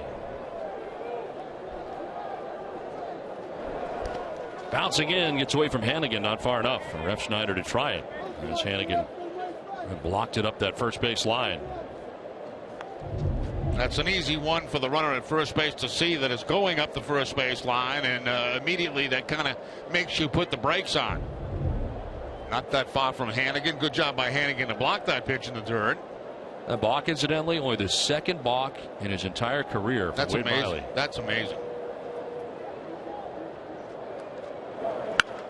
Line to center. Betts moves over and reels it in. A run for the Yankees in a strange way, but it's 3-3. Let's go live to Adam Bellerin and Jim Rice on Yawkey Way.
2015 poll, and you see here Yankee country in blue, and of course Red Sox fans in red. And we welcome Rich Capola from Fox, Connecticut. Rich, would you say that is a accurate depiction, that map? You know, it's accurate, but the one thing about the state, there are Red Sox fans in Fairfield County, there's Yankees fans in Hartford County, counties that are, you know, usually the other way around. So I met a family today. It was down by the Red Sox dugout, 4 from New Haven County, Yankees territory, all 4 wearing Red Sox shirts. So you're going to find fans. Those polls are great, and I'm a little bit surprised. It favors the Yankees a little bit more this year than in past years. I think it's their widest margin since 2006.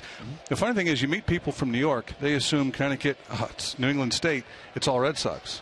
It's very split. I mean, you're talking 3 or 4 percentage points, usually. Well, that's because everybody that lives in New York lives 3 hours away to get into the city. So they're moving out into Connecticut, right? And that's why there are more Yankee fans now. You'll get that 3-hour train ride into the city every day. Yeah, right? there you go. But you can pick any point in the state, as I said. And there's Red Sox fans there. There's Yankees fans there. And learn to coexist pretty well, Jerry. Now Brock Holt leading it off here in the inning, and Holt is batting for the 3rd time in this game. He singled and struck out. Well, you cover both, though, right, Rich? I mean, you're in New York absolutely. And oh, yeah. And you know, there's a lot of Mets fans in the state. It doesn't show much in that poll, but you've got to make sure that you do your share of Mets as well. And a kid like Matt Harvey is a Connecticut kid, so when he pitches, we certainly give him his due. So it's a challenge juggling all 3. But there's, you know, I'll say this: they're as passionate as any fans in New York or Boston. Swing and a miss for Holt as count evens at 2-2. Of course, so George Springer was in with the Houston Astros on the DL, unfortunately, again. Yeah. Second time they've been in with him, and he hasn't been able to play yet here at Fenway. What a great talent. Saw him playing at UConn, played at Avon Old Farms, grew up in New Britain, Connecticut, as Bucky Jones, former Patriot. Swing and a miss, and Brock Holt strikes out. It's 4 Ks now for Evaldi, who has bounced back here pretty well. Rich, you've asked Fox Connecticut viewers for divided family stories. You must have gotten some great responses. You know, there's so many families. Either the spouses are divided. My neighbors, for instance, the husband's a diehard Red Sox fan. Wife is a diehard Yankees fan. You go in their garage, there's banners for both. Families, people wrote into my Facebook page. It's just, you know, spouses, my next door neighbors. Father, Red Sox fan. Had 2 boys, Yankees fans. 3rd child, girl, Red Sox fan. In fact, Jerry, she has a fake Jerry Remy autograph. Years ago, they went to a game. They couldn't tell her they were coming here. They said they were going to a Celtics game. They got here, they bought her a yearbook, signed you, Rice, and someone else. 20 years, she said, before she knew that they were fake. So I told her, I'll see if I can get one from Jerry while I'm there. Why was it fake? Well, they just signed it when they were here. They signed it. They signed, they signed it while they were here, just to tell her. Yeah. So here we go. So she's going to have it. Her name is Mary Ellen. So Mary Ellen, you're going to have a Jerry Remy autograph, a real one. Bullpen active again. Chris Capuano up for New York right now, the left-hander. So Adam Warren warming earlier when Evaldi was running into trouble as Bogaerts grounds it foul. Jerry, when you see a guy like Evaldi who throws 100 miles an hour, I mean, listen, if you throw the ball straight, these guys are going to catch up with it. But does that show you how, no matter how hard you throw, you've got to change speeds and you've got to have? Oh, absolutely. Everybody has to. I mean, the only guy that I knew that could get away with 100 consistently was Nolan Ryan, and right. You know, but he also had a very good curveball to go along with it, like Doc Gooden as well. But you know, if that's all he throws, you know, you can get a read on it, and obviously. What throws that read off is when they start throwing the slider and the split-fingered fastball like he throws. So, I mean, you have 3 different pitches you have to look for. But when a guy throws that hard, you've got to sit on the fastball because you got to miss it. You're going to be way late if you're not. Ball 2 strikes here to Xander Bogaerts. 1 out in the inning, and Xander takes a look at ball 2. How many years is it now for you, Rich? 26. As I think at one of these visits when. Who was up here at the time? Might have been Psycho. I think I said I was 12 when I took the job. So, yeah, 26 years and counting. So, you know, when I think they're going to fire me, I hide for a while, and it's worked out pretty well. We've enjoyed our partnership very much. Nesson and Fox Connecticut, a fly ball to right field. Young in the Sunfield battles it, but makes the catch. Rich, thanks so much for coming by. Great to see you, and we look forward to more Connecticut people becoming Red Sox fans. Always a pleasure, guys. Great to see you again. All right. Thanks, Joe. Rich Cupola with us from Fox, Connecticut, as the Red Sox and Yankees play here in the finale of this 3-game series. Game tied up 3-3, and with 2 down in the 5th, it brings up Pablo Sandoval. Sandoval has grounded back to the mound and driven in a run. The single to right field in the 3rd.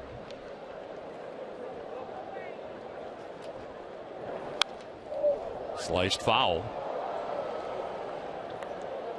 Evaldi, who has settled down since that tough 3rd inning, has now retired 7 batters in a row. Has 2 outs in the 5th.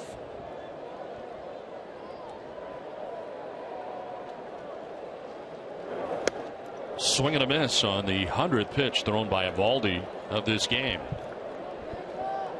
Mentioned last time out for Eovaldi, very similar outing in, as far as not going very deep into the game. Lasted 5 1/3 last time against Oakland.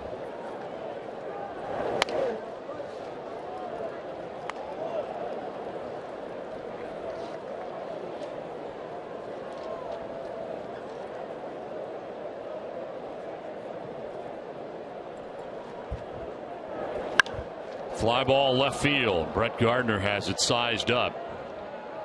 And Gardner will put it away. Red Sox down in order. In fact, 8 in a row retired by Eovaldi. 3-3 the score.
Any DD card and perks right on the app. Enjoy your free beverages and start earning rewards today. Message and data rates may apply. For full terms of use, visit DunkinDonuts.com. Red Sox Nation runs on Dunkin'. Wade Miley here into the 6th inning. His pitching line brought to you by Ace Ticket. 5 innings, 4 hits, 3 runs. Hasn't walked anybody, struck out 2. 77 pitches for Miley. Brett Gardner, Alex Rodriguez, and Mark Teixeira, 2, 3, and 4 for New York here in the 6th inning.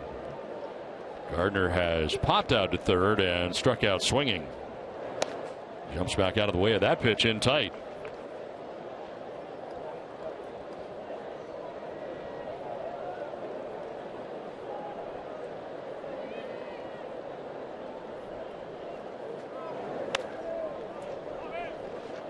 More action for New York. Adam Warren back up again in the pen. Eovaldi at 102 through 5 innings. Tired the last 8 Red Sox that he's faced in the game. Soft ground ball towards second. Gardner can run, and Holt's got no play. Holds onto the baseball, an infield hit, even to the right side. Brett Gardner can get himself a base hit in the infield. And we'll take a look at Brock Holt charging this little tap towards second base, and for some reason he decides not to make the throw. I don't know if he maybe didn't get a grip on the baseball. Let's see, transfer? No, I don't think he had a grip, and it was too late because Gardner was flying down that line. All that can happen there is a bad throw. 15 out of 18 in stolen bases for Gardner as he gains his lead. Alex Rodriguez standing in 0 for 2 in the game as time is called. A-Rod flying out to center in the first, grounded out to short in the 4th inning.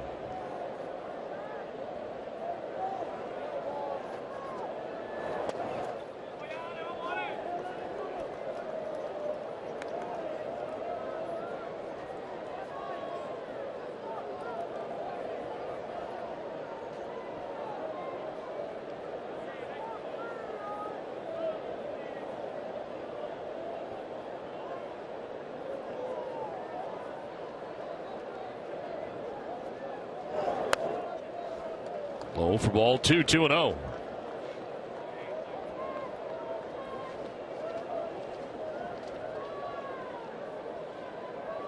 Miley in his last outing went 6 2/3, giving up 3 runs against Miami and the no decision. Swing and a miss by Alex there, and a pitch down and in. Yeah, Miley shaking off the fastball away. He wanted to go inside. He gets it inside, and he gets the swing and miss from Rodriguez.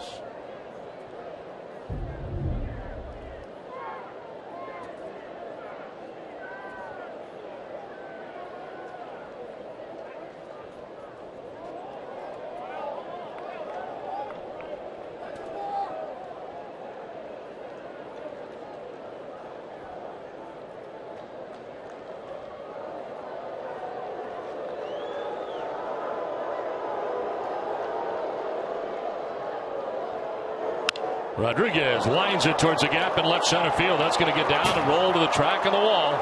Gardner from first base being waved in. Throw from Bogaerts to the plate will be not in time. Throw was high. Head first. Slide for Gardner, and the Yankees pull ahead 4-3. Well, a gapper for A-Rod out to left center field, and scoring with good speed all the way from first is Gardner. Yeah, the pitches he's hit for home runs in this series basically have been off-speed pitches. This time he gets a fastball and he gaps it. It's a fastball and it's inside, similar to the last pitch, except maybe a little bit higher this time. And with the speed of Brett Gardner at first base, they have no problem scoring him all the way from first. Look at the third base coach running right down with him and telling him to slide. Now Mark Teixeira with the runner at second. Nobody out. Gardner not a gas. Red Sox have action now as Tommy Lane, left-hander, up in the Red Sox pen.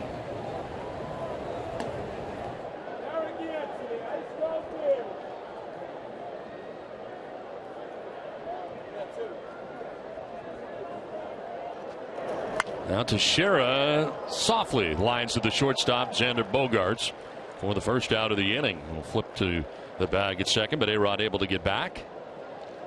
Foxwoods $25 million Summer of Dreams giveaway is in full swing. Dream big, dream often to win your share of cash and prizes this summer.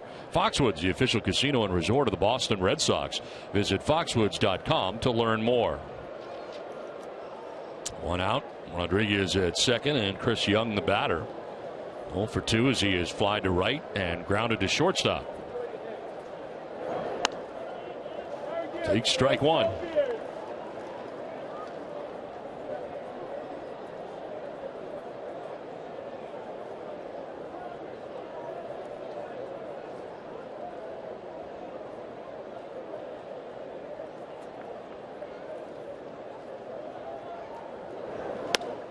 Oh, 0-2. Good change up that time from Miley, working down and away from Young. Young very aggressive, only 14 walks on the season. It's a good movement on that change up by Miley.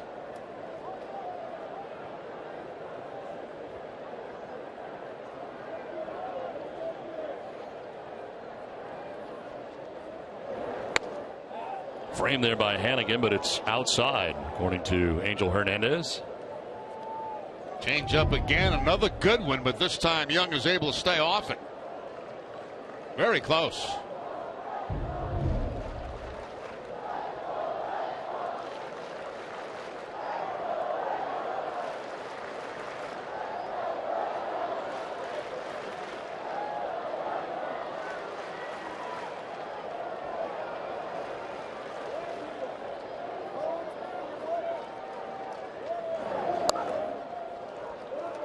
Two balls, two strikes to Chris Young, with Rodriguez at second base. A run in here for New York. We'll start with the infield hit by Brett Gardner. Capper double for Alex Rodriguez. It scores the go-ahead run. See Brian McCann waiting on deck.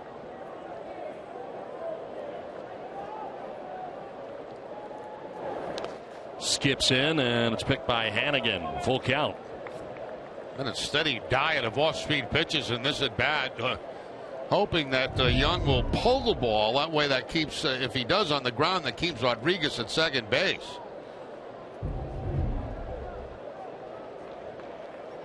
Wade Miley wants a new baseball. He'll get one from Angel Hernandez.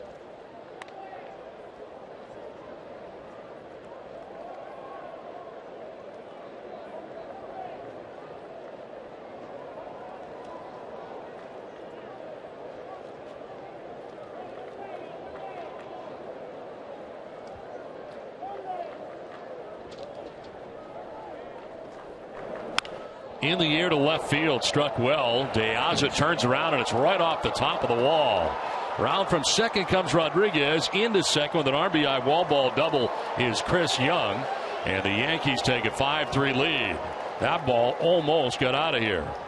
Well, that was a rocket right there by Young as he plants it well up that left field wall. And of course the bounce was so hard it got by De Aza. And that allows Young to get into second base. Young picks up his 26th RBI of the season, and that's going to be it for Miley this afternoon. So John Farrell to take the baseball from Miley as Tommy Lane will be making his way in. The Red Sox now trail 5-3.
Jim Rice will be live on Yawkey Way to break down today's game, and you'll hear from Wade Miley. Whatever, whenever, wherever. Who but W.B. Mason? Now the Yankees have pulled ahead here 5-3 with one out in the top of the sixth inning. It's a day for Miley. This call to the bullpen is brought to you by Kia as Tommy Lane checks in for the Red Sox. Last pitched on Sunday against Houston. His 34th appearance, 0-1 with a 3.46 earned run average. 26 innings, 28 strikeouts, and opponents hitting at 227 against Lane. Well, here's how the Yankees came back in this ball game. First of all, it's a balk with a man at third base by Miley. Called by the home plate umpire Hernandez. A run comes in there. Miley didn't like that call. Then you got A-Rod picking up a double in the gap out there in left center field. And Chris Young going high and hard off that left field wall to drive in another run and drive in Rodriguez. Now Lane bluffing off the backside of the hill with Young getting back to the bag at second. Lane inheriting Young at second base here with one out. Brian McCann 2 for 2 in the game against Wade Miley. So Miley out of there and Lane now in. And Smiley homered in the second, a 2-run shot, and then he doubled and scored in the fifth inning. So John Farrell opting not to allow McCann to face Wade Miley again.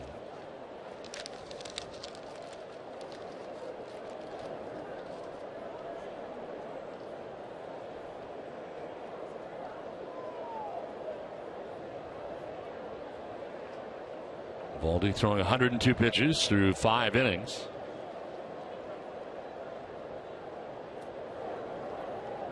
Now has a 5-3 lead. Pop up, foul backing out of play. And Jerry, we talked about all the run support Valdi has gotten That's 7 coming into this game, and today so far he gets 5. Yeah, and he's that guy. I mean, he's that guy in the staff that seems to get all the run support, and it's been evident throughout the season. That's why his record is what it is. The numbers aren't, eye-popping by any means. He's 8-2 with a chance to go 9-2.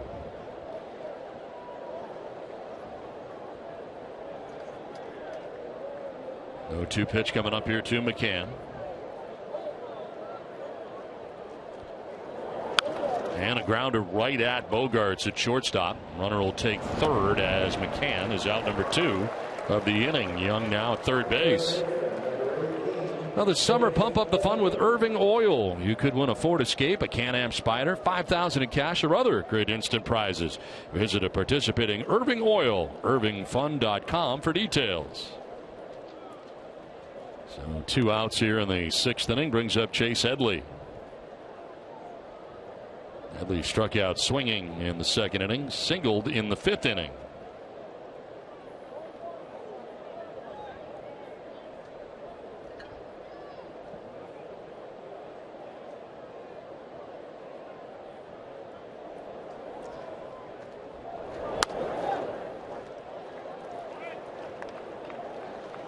Wade Miley still responsible for Young at third base, so far charged with 5 runs.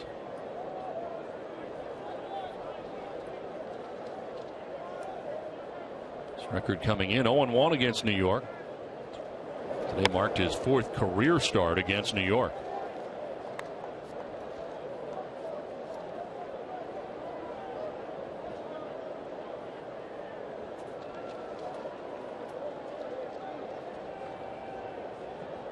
Lane trying to strand another here with Chris Young at third base, 2 down in the inning. Bouncing in for ball 2.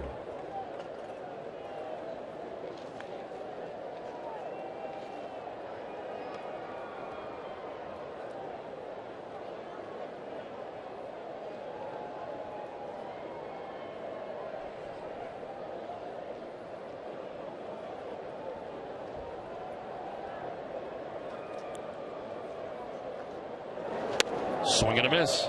2 balls, 2 strikes. A little different look that time. The slider down and in to Headley. It basically fastballs away. Then he goes with that breaking ball down and in and gets the swing and miss.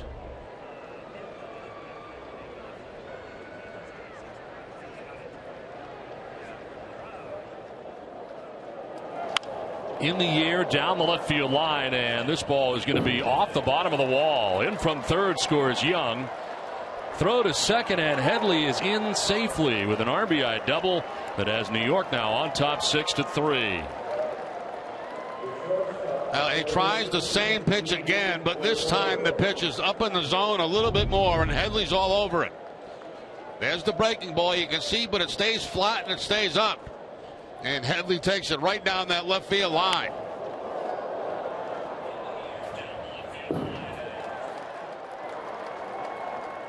Throw to second base by De Aza, not in time, and the Yankees having a big inning here in the 6th inning.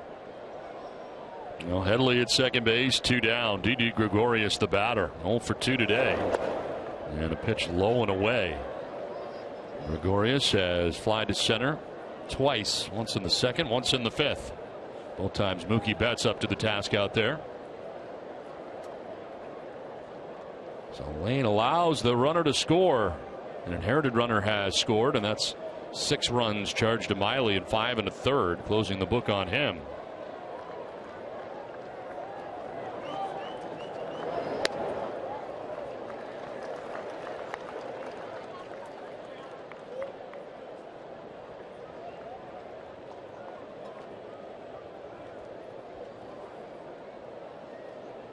The most games that Lane has appeared in the majors this year. Career high 34 games now. Previous high had been 30, and that was last year in a Red Sox uniform. Ground ball foul into the Red Sox dugout where it rattles around.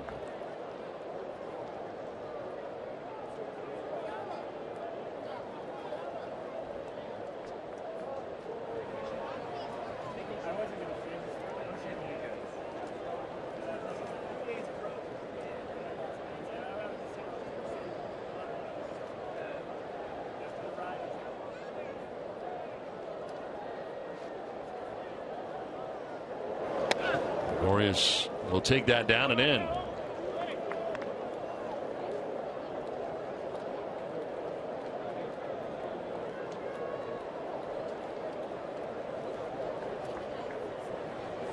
Robert Refsyder waiting on deck. Gregorius, the 7th member of the Yankees to bat here in the 6th inning, and they have scored 3 times.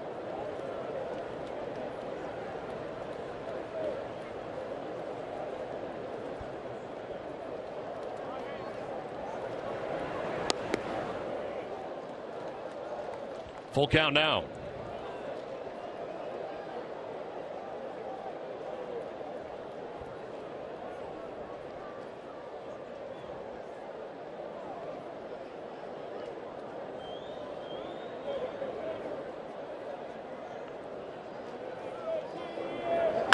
On the ground, softly towards Holt. Brock will go glove to glove on the out.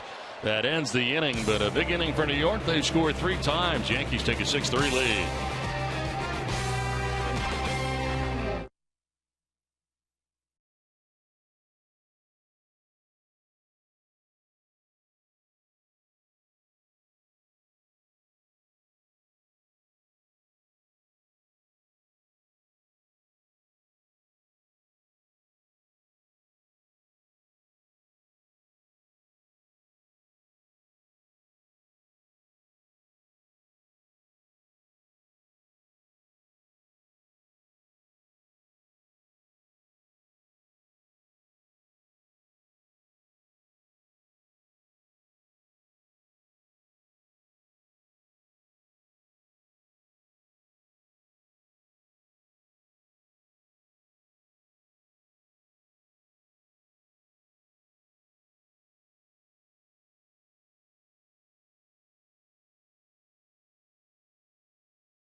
This game today, 9-3 with 5.1 runs per game, a .265 team batting average, and 13 homers.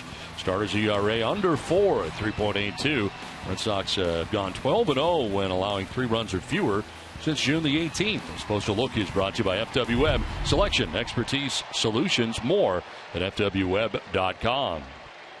6-3 Yankees on top, 102 pitches and 5 innings today for Nathan Eovaldi, who departs with a chance to grab a win today. Pitcher of record right now for New York.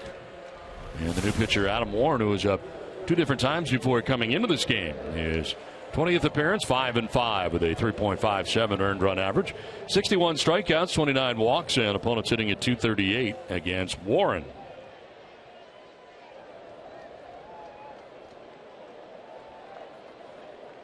Hanley Ramirez leading it off here for Boston in the bottom of the 6th inning. Hanley has fly to right and an RBI single to center. Now, we saw on Friday night, Don, how good this Yankee team can be when they got the lead because the pitches they have in that bullpen that come in with the lead.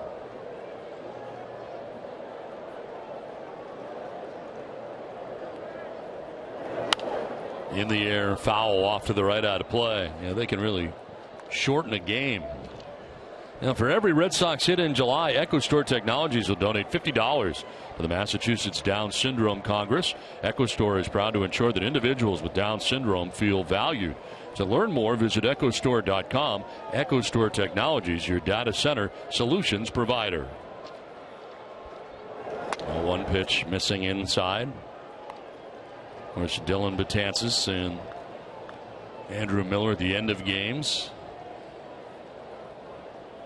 A lot of non-contact guys at the end of the game for the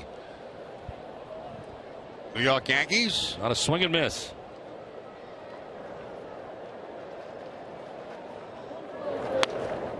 Ramirez jumping back out of the way of a 93-mile-an-hour fastball.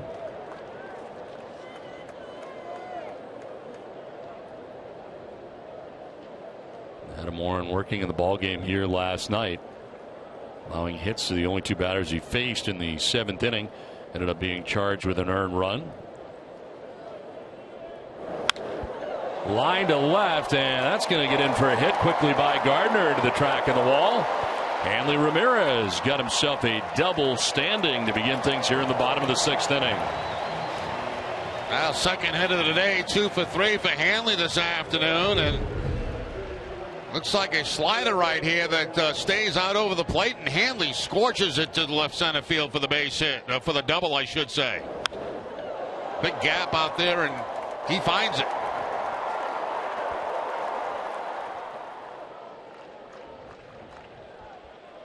So a leadoff double here to begin things in the 6th inning brings up Alejandro De Aza, who has singled and grounded out.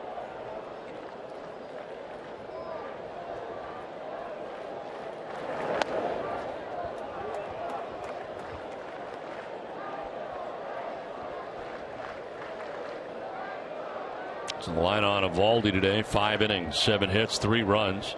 Didn't walk anybody, struck out 4 before departing. Chance for his 9th win.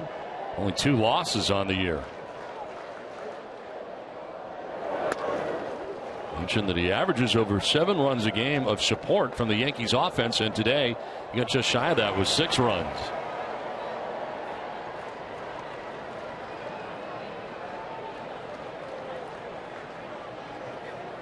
Warren falling behind here, 2-0.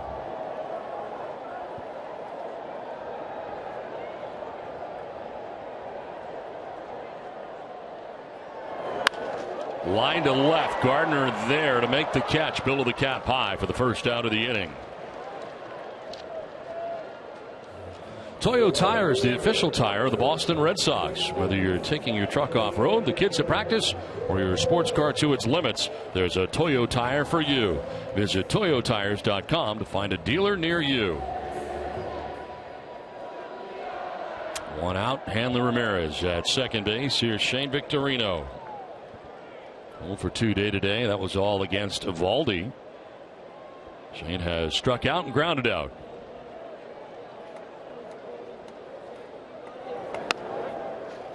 Takes strike 1.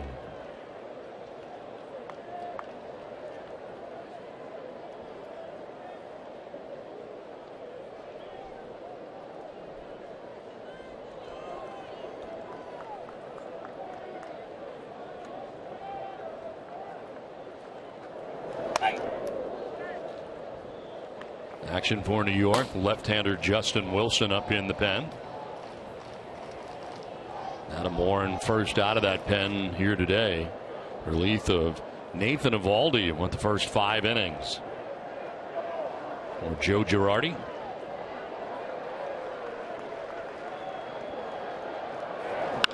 Line and into right field. A base hit for Victorino. Ramirez being waved around. The throw towards the plate cut off, and another throw is going to be late. It's cut off by Teixeira, then came home to McCann, and it took too long, and Hanley Ramirez scores. It's now 6-4 New York. Now the throw from Chris Young in right field was a little bit off target, and that made Teixeira cut the ball off. That took a little extra time, and that allows Hanley to score. You can see if that throw's on target, it might be very close at home plate. Ramirez checking out where the ball is, goes into the slide, and the Red Sox now trail it by 2. Opposite field base hit by Victorino. It's almost like Chris Young was surprised that Ramirez was going out there in right field.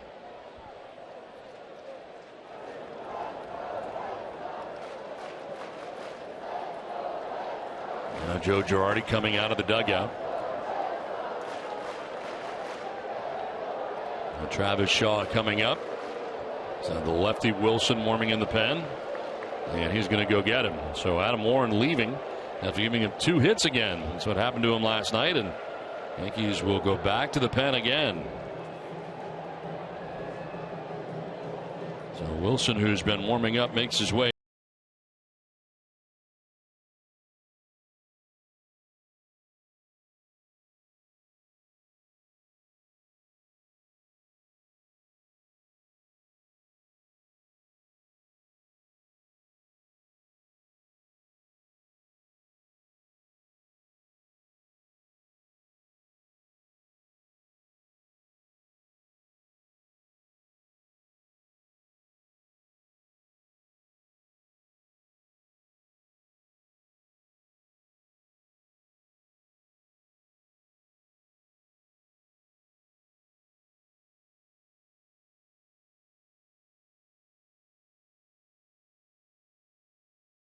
Got 14 walks and opponents hitting at 168 against Wilson. He has allowed only 1 earned run over his last 20 appearances. That goes back to May the 26th.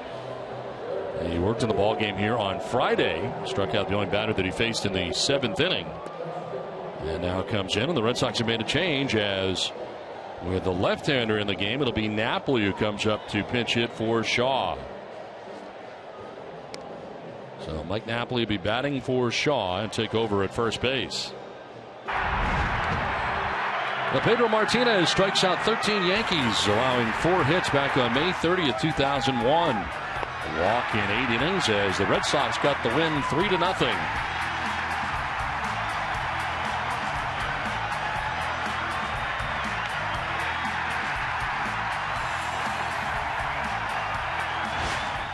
And of course, we will have for you reports from the Hall of Fame weekend, Saturday and Sunday, July 25th and 26th from Cooperstown. And then the number retirement ceremony. Live coverage of that will be Tuesday, July 28th, 5:30 Eastern. And it's all right here on NESN. 1 out, Victorino at first base. Red Sox have scored a run, and here's Mike Napoli.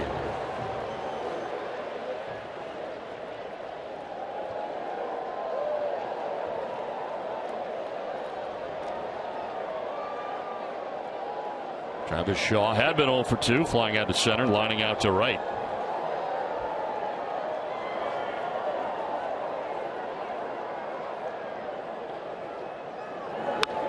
Fouled back to the screen for strike 1. Napoli aggressive there.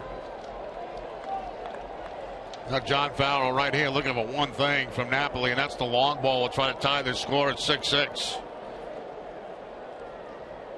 1 for 7 in the series against New York for Napoli. 1 for 16 on the homestand.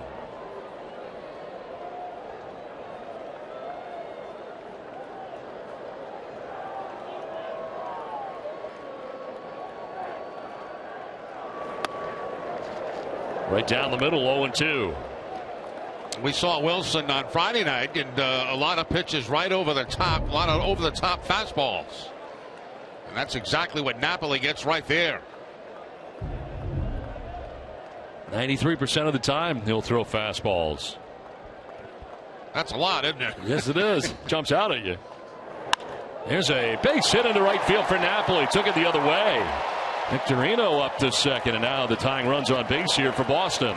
Well, you know, that's what Napoli was doing quite a bit of last year. You'd get 2 strikes on him. He'd showing up on the bat a little bit and try to take the ball to the opposite field. Gets the fastball again. You can see he is choked up on the bat some, and just gets the base hit the other way. Stay away from the strikeout. If you make contact, something good might happen. It did that time.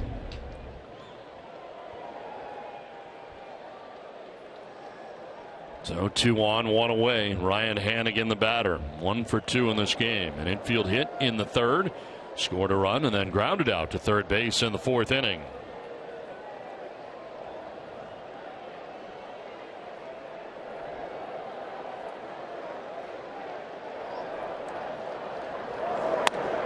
Outside for ball 1.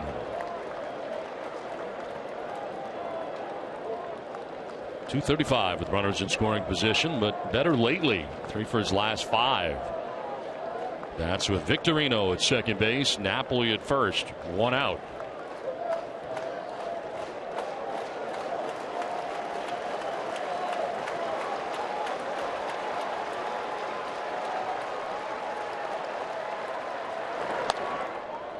Strike call, 1-1. That appeared to be high, and Hannigan questions Angel Hernandez. And he should. That ball was way up and out of the zone.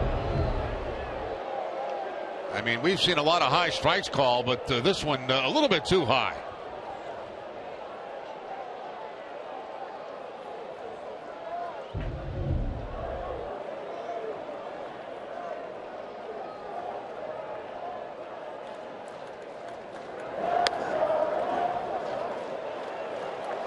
Could have been called a strike, called a ball.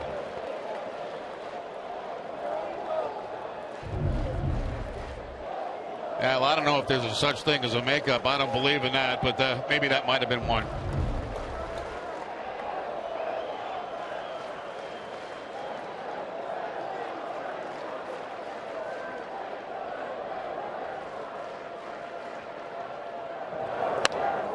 Swing and a miss late on the 94-mile-an-hour fastball, and it's back out there again on that outside corner. Yeah, back to the outside part of the plate. Once again, a fastball, and the swing and no contact that time by Hannigan.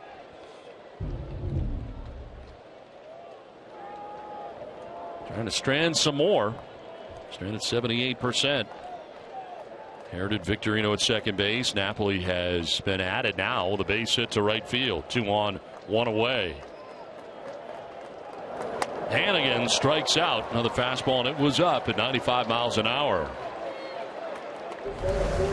There was definitely a pattern here, and that was to keep the ball away and keep the ball up to Hannigan. And that's exactly what happened there, right at the top of the strike zone. Good pitch that time by Wilson, and he gets the swing and miss from Hannigan. So a big second out for Wilson. Mika Insurance, great service, great coverage, and a great price for auto, home, or life insurance. Sorry, Don, I didn't know you had a big read coming up. I just blabbing on. 2 down here in the 6th for Mookie Betts. Betts has popped out to short, singled to right, and struck out.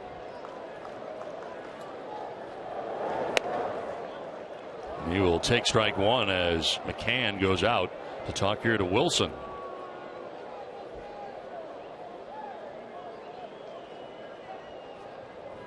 Stay tuned following WB Mason Extra Innings Live for Red Sox Final presented by Uno's. Adam Pellerin and Jim Rice will be live on Yawkey Way with the top Red Sox plays from the first half of the regular season.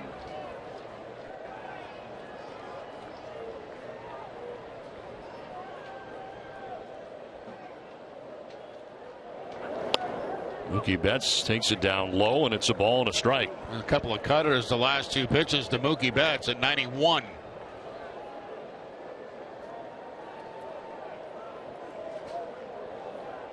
Rockhold waiting on deck. Red Sox have a run here in the bottom of the 6th. And them a little closer now, trailing by 2. Fouled off to the right, out of play.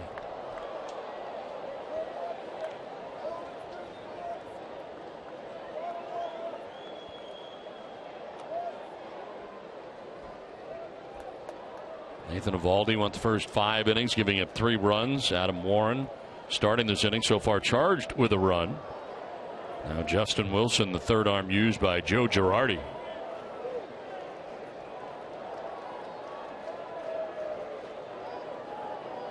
Time called as Wilson taking a long time.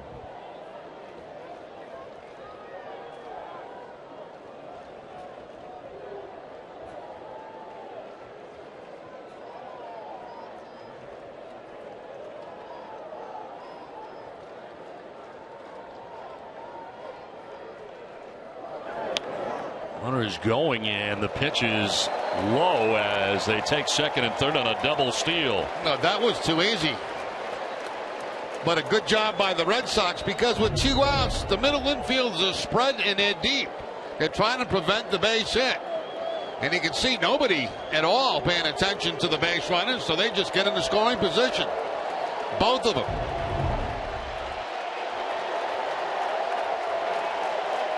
2-2 pitch. Betts will pop it up foul. Do it again.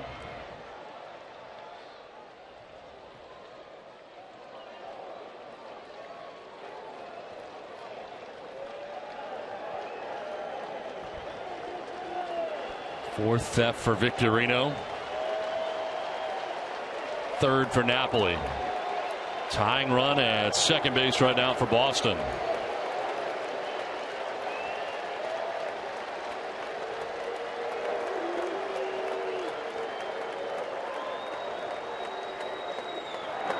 Betts lines it foul.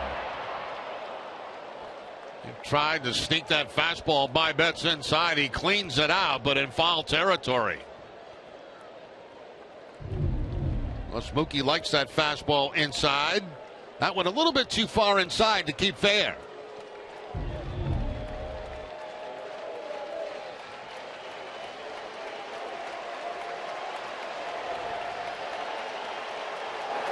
Second and third, 2 down.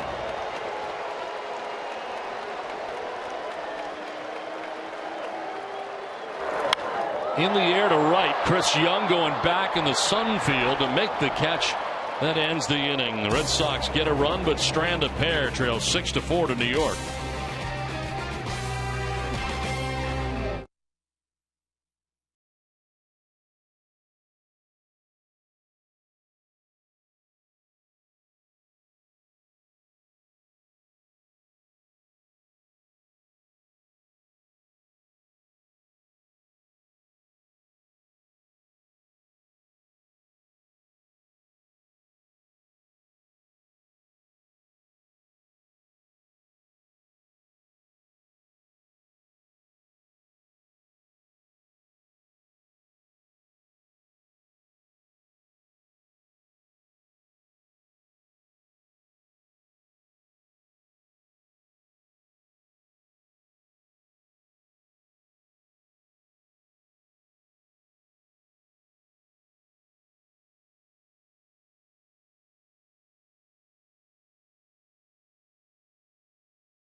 Sox 1 for the Home Run Derby.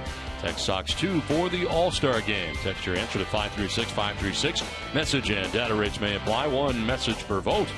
As you can visit NESN.com/terms for terms and conditions as well as privacy policy. Leading off is Robert Refsyder against Tommy Lane, back on the mound here for Boston to begin the 7th inning. Refsyder 0 for 2 in the number 9 spot in the order and has himself a base hit into right center field for Refsyder. Now that'll be a souvenir right there for him. That's his first major league base hit. And of course they'll collect that. The third base coach has it, flips it into the dugout. And Refsyder with his first big league base hit. One he'll never forget. Line drive into center field off Tommy Lane.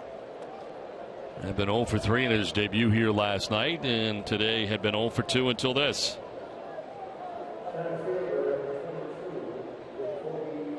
So lead runner on for New York here in the 7th inning. And it brings up Jacoby Ellsbury, 0 for 3 in the game. He is grounded out twice to first, lined out to center. On the ground right side, Holt will go to second base and get the lead runner. Thought he may just go to first, but able to nab that lead runner even though he was going to his left. Yeah, good heads-up play by Holt. You know, you're down by 2 runs. You really can't afford to give up any more. So Holt knows they're not going to get a double play. He just gets that lead man. No rush, no panic. Just make sure you make a good throw to get that force out. Bogaerts becomes a first baseman by stretching out, and they do get the lead man at second base. So 1 on, 1 out, and Brett Gardner coming up. Gardner has popped out to third, struck out swinging, and singled in the infield to the right side.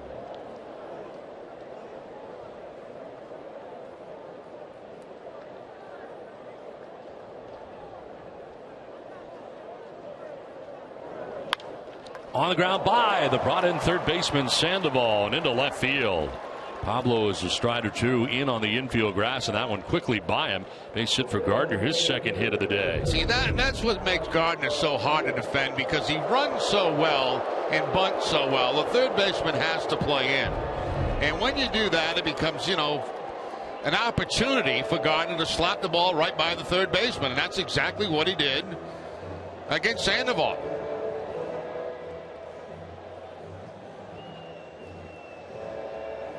So that's a day for Tommy Lane. Alexia Gondo making his way in from the pen here for Boston in the 7th inning, as Lane leaves responsible for Ellsbury at second and Gardner at first, as he allows a total of 3 hits since coming into the game. Didn't walk anybody, nor did he strike anybody out. So Alexia Gondo on his way in. Boston Red Sox baseball on NESN is brought to you by Southwest Airlines. Book your low fare now on southwest.com.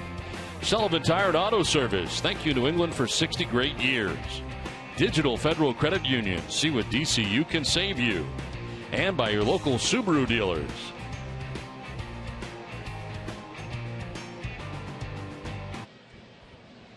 Let's send it down to Tom. All right, Don, thanks very much. We're going to take a look at the upcoming games for the Red Sox after the All-Star break. The road ahead brought to you by People's United Bank. And, of course, the road is going to go to many places. It's going to go to Cincinnati for Brock Holt, who's going to the All-Star game. But then everyone will get back together for Friday night's game in Anaheim against the Angels. A 4-game long weekend series against the Angels. Then it's off to Houston for 3 against the Astros before the Red Sox come home. Detroit, Chicago, and Tampa Bay. So you've got a long stretch coming up. They go 17 games without an off day after the All-Star break. We talked about the pitching rotation earlier, and that's why it's so important to figure out who's going to be pitching, because you're not going to have a day off for a while. You're going to need to go back to 5 starters as you go more than 2 weeks before that next off day.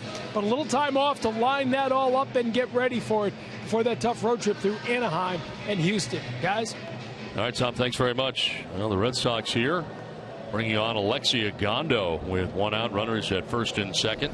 You know, getting back to that schedule, as you look at the numbers for Gondo, that's going to be a very important stretch for the Red Sox, because the Angels are playing very good baseball. Houston, of course, is in first place. You come back home, you play, I believe it was Detroit. Yes. And that's going to be a difficult stretch, a very difficult stretch. Well, Alex Rodriguez, first batter that Gondo will face here in the 7th inning. Ellsbury at second, Gardner at first.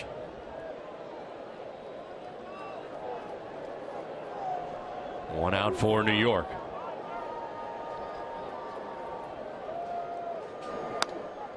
Strike over the outside corner.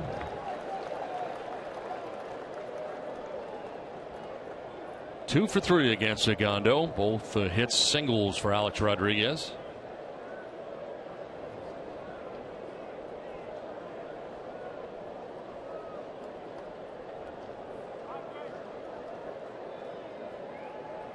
Gondo bluffing off the backside, no throw. I could speed at both bases. Ellsbury at second base, Gardner at first base, and of course there's always that possibility of a double steal. Both guys, I'm sure, run on their own.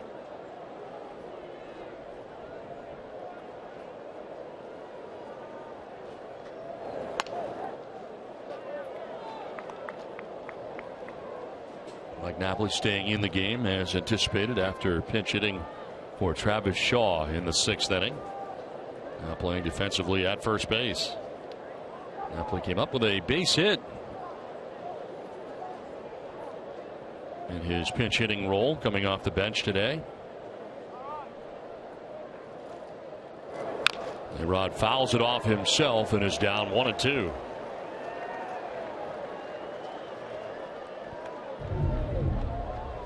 Back to the fastball for Agondo, and the foul ball bounces before it hits the knee of Rodriguez.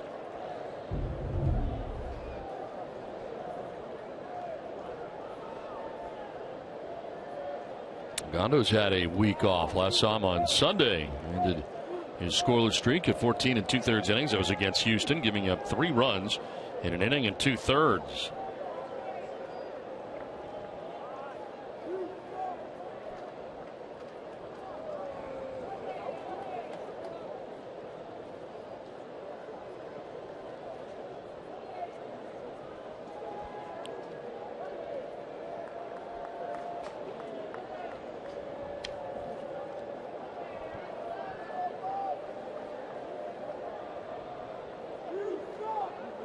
One-two pitch, line caught by Holt. He'll go to first base for a double play that will end this inning.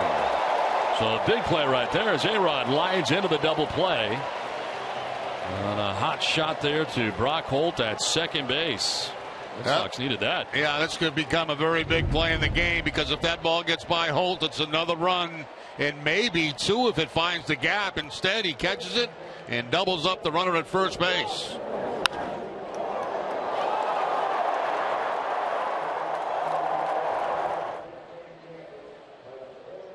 So we will keep it here for the top of the 7th inning and the singing of God Bless America as the Red Sox trail the Yankees 6-4 from Fenway.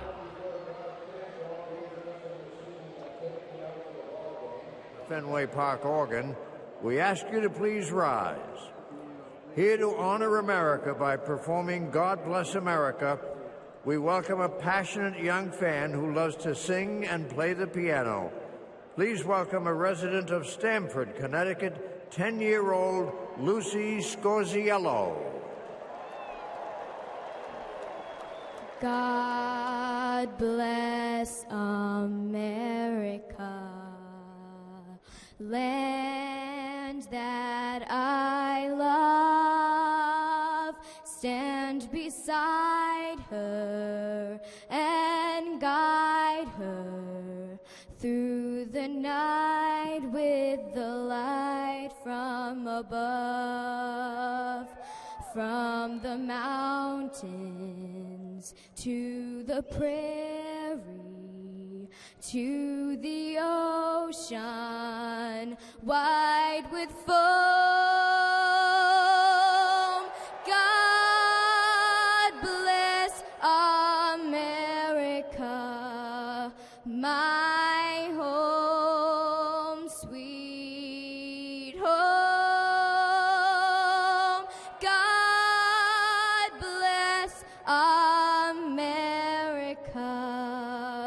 my home, sweet home.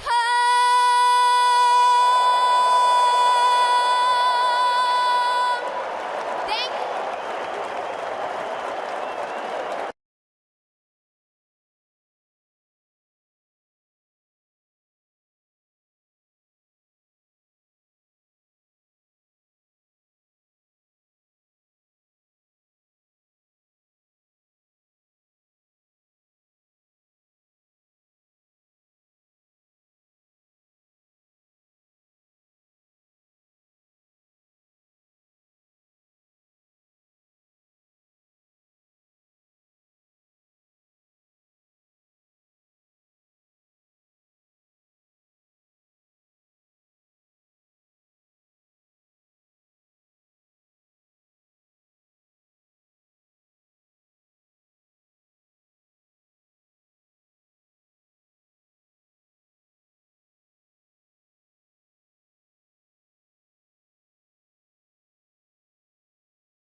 in between innings. And while we got some help from some Connecticut mascots here on this Connecticut day.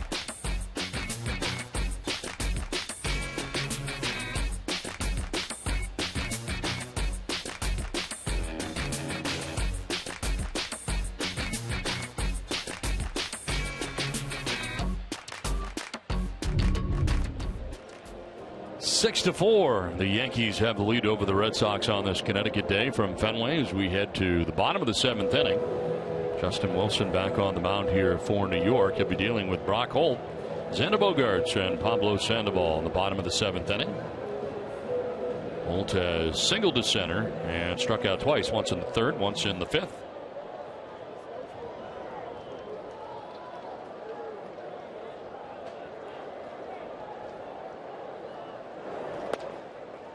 So 3 runs charged to Nathan Eovaldi, who started this game for the Yankees. Run charged to Adam Warren, and Wilson has not allowed a run. 2/3 of an inning of relief so far for Wilson, who got the last 2 outs of the 6th, and begins the 7th inning. As Holt will take it outside and jump ahead here 2-0. If the Red Sox can put some runs on the board, you look at that play from Brock Holt later and say that was a huge play in the game. You know, making a double play and saving 1 run and maybe 2 runs if the ball finds the gap.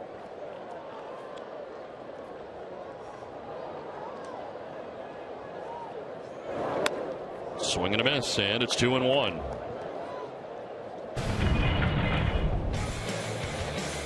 Play at second base. First of all, they'll get a lead runner at second base, but then here's the big one off A-Rod where he's able to jump and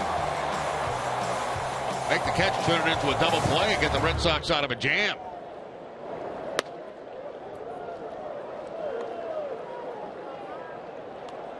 Well, Dylan Betances is starting to warm up in the New York pen.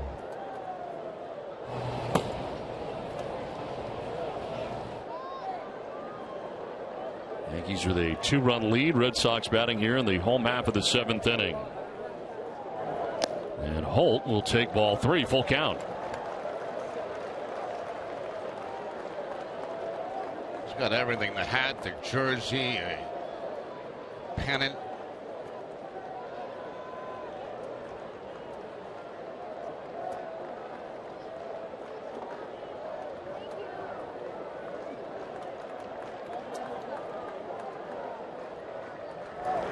Swing and a miss, and Holt strikes out for the 3rd time today.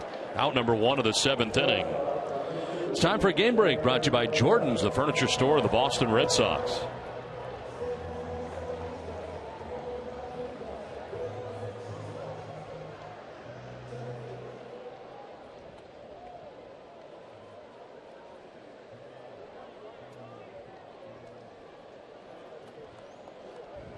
All right, Adam, thanks very much. Back here inside Fenway Park, 6-4. The Yankees have the lead over the Red Sox, 1 down in the 7th inning.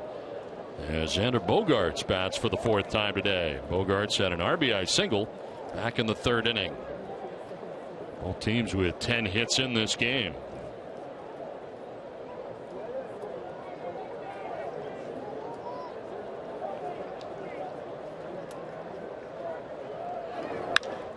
Line to center, and Bogaerts with another hit. A 1-out single, his 2nd hit of the day. First hit came back in the 3rd inning when he drove in a run. That was an inning the Red Sox got 3 runs. And now with 1 out here in the 7th, a ring single to center field. Bogaerts continues to use the whole ballpark, opposite field, middle of the ballpark, and pulling the ball when he has to.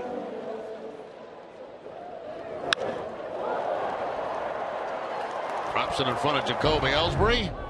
25th multi-hit game of the year for Xander Bogaerts. Gains his lead at first, held on by Teixeira. As Pablo Sandoval takes a hack and fouls it back to the screen.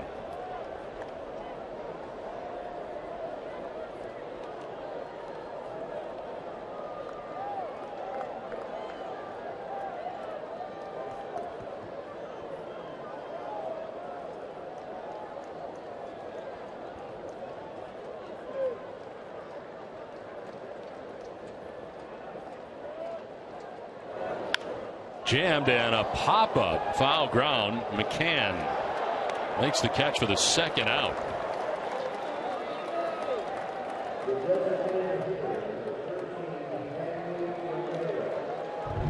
Now Sandoval gets jammed on this fastball inside. It's well off the plate. And McCann goes up and kind of spins so he doesn't get involved with the sun to make the catch. Now Joe Girardi out there to make the change as Dylan Betances makes his way in. We will step aside with the pitching change from Fenway. 6-4 New York.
With a chance to grab his 9th win of the year. He went 5 innings, giving up 3 runs offensively for New York. McCann 2 for 3 with his 14th home run of the year. And Alex Rodriguez 1 for 4 in the game as Wade Miley on the hook. 5 1/3, 6 earned runs for the Red Sox left-handed starter. Hanley Ramirez 2 for 3 today.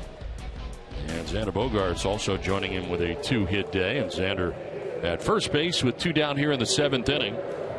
As the Yankees bring in Dylan Betances, his 41st appearance of the year. Some very good numbers.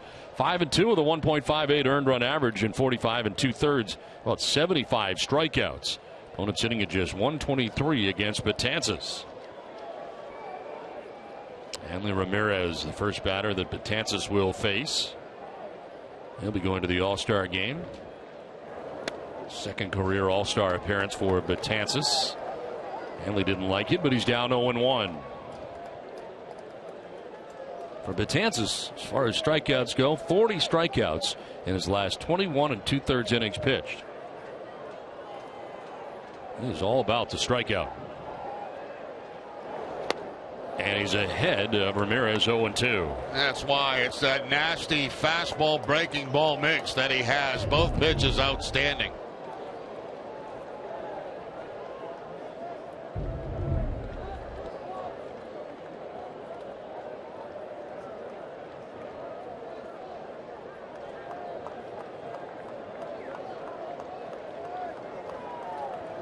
There goes Bogaerts at first as Ramirez strikes out. And Hanley may have hurt his hand on that swing as he dropped the bat. Strikes out to end the 7th inning. It's 6-4 New York.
unorthodox swing by Hanley Ramirez to end last inning. Just kind of a wrist swing, and seemed like he hurt his wrist after that swing right there, and went back to the dugout and back up the tunnel. So we'll have to wait and see if that's a continuing problem for Hanley Ramirez.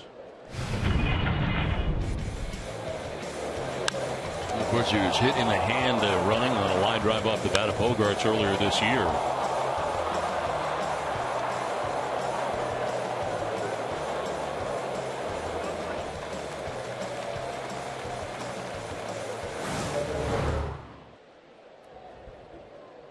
Mark Teixeira is standing in here with the Red Sox going to the shift on the right side.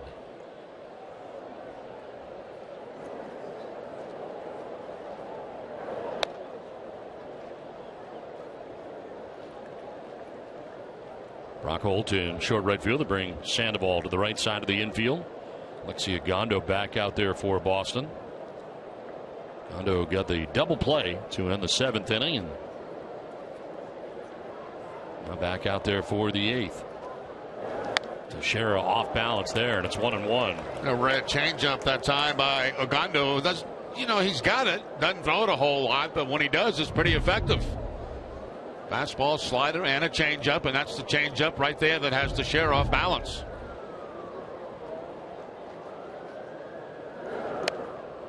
Went around that time too. 1-2. After that, he goes to the slider down and in.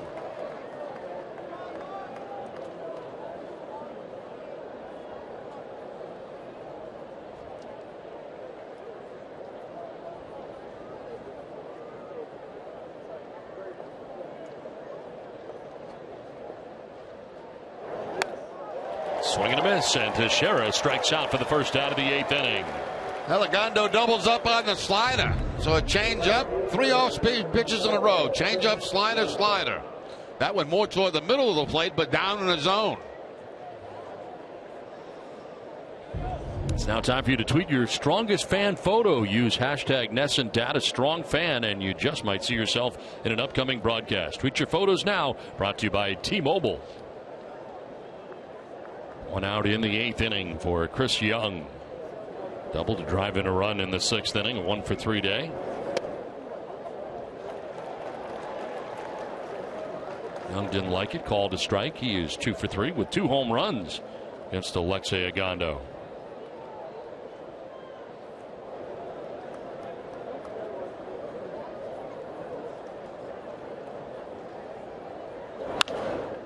Fouled off to the right out of play, and it's 0-2.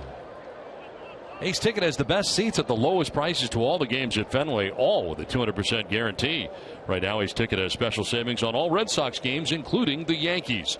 Visit Ace Ticket or call 1-800-MY-SEATS. 1 down here in the 8th inning. Chris Young down on the count, 0-2. He doubled to drive in a run his last time up. Foul tip as Hannigan holds onto it for strike 3. Back-to-back Ks for Ogando, 2 down in the 8th. Elevated by design. They wanted the fastball up in the zone. They get it up in the zone, and a nice play by Hannigan on the foul tip. Gets it right in the webbing of that catcher's mitt. So 2 down here in the 8th. A long walk back to the dugout for Chris Young, and here's Brian McCann. Homered in the 2nd, a 2-run shot, 14th home run of the year. He doubled in the 5th, grounded out in the 6th inning. Again, the Red Sox in the shift on the right side.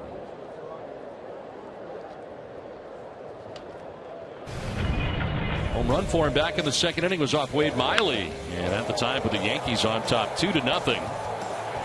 And again, his 14th home run of the year. RBIs 54 and 55 on the season.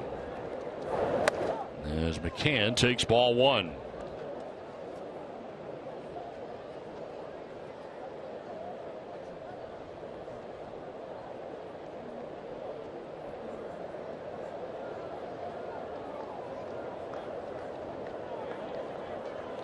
McCann now in his 2nd year in New York after spending all of his career with the Atlanta Braves. Inside for ball 2, 2-0. shift in the infield. Sandoval going where Bogarts was. Bogarts going back to shortstop with the count 2-0. Not expecting a bunt at all now out of McCann with the count in his favor.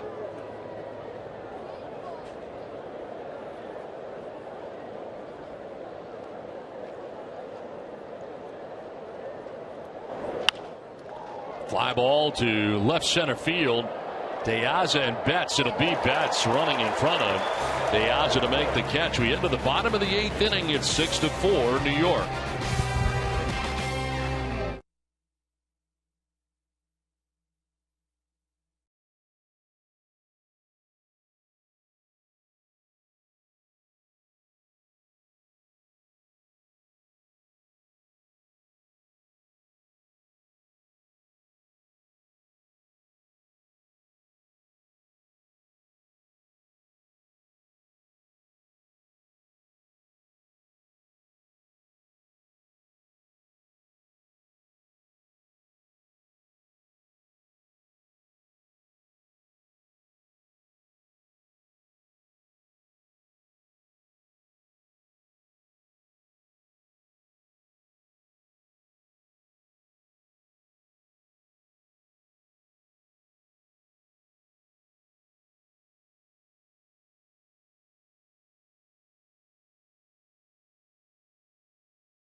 Cystic fibrosis, multiple sclerosis fund. Alltown is New England's premier healthier convenience retailer.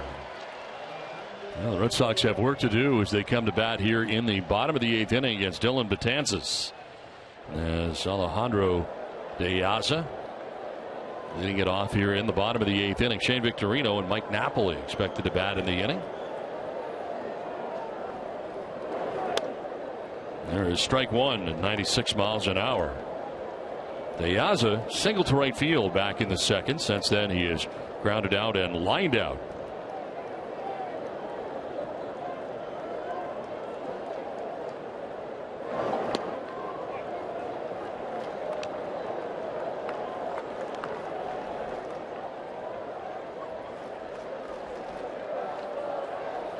Shane Victorino on deck. Red Sox actually out hitting the Yankees 11-10, but trailed by 2 runs.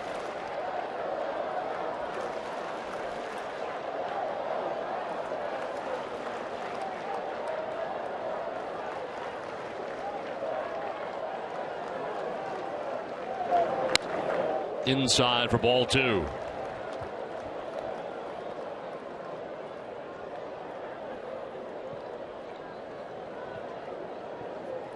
Dustin Pedroia will take advantage of the All-Star break to continue to nurse the hamstring pull that he had.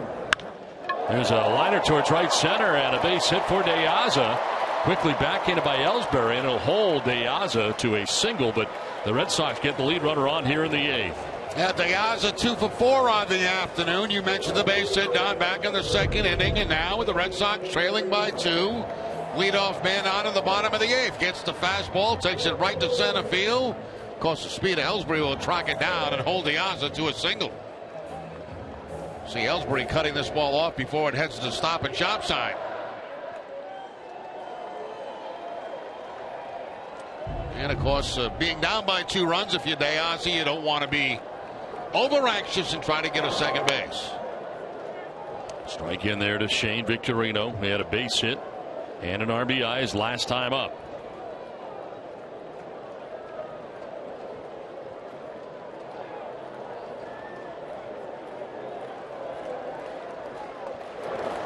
On the ground, softly in towards Refsyder. He will go to second. They get the lead runner there. Forced out is De Aza. And John Farrell checking to see whether or not he should challenge this. Well, apparently not. A check swing ground ball to Refsyder. The long flip to second base. And I guess the question was, did he keep his foot on the bag for the tag? And from that angle, he certainly did.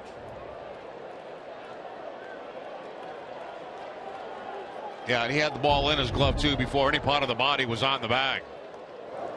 Napoli swings at the first pitch and pops it up. Back at first base as Teixeira in foul ground. Catching out number 2 of the 8th.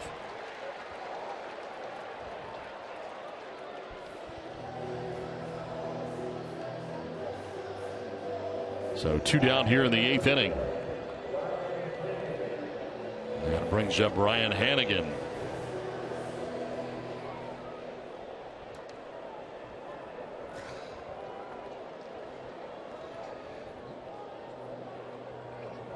Hannigan has an infield hit today back in the 3rd inning, scored a run. He was grounded out to 3rd and struck out swinging.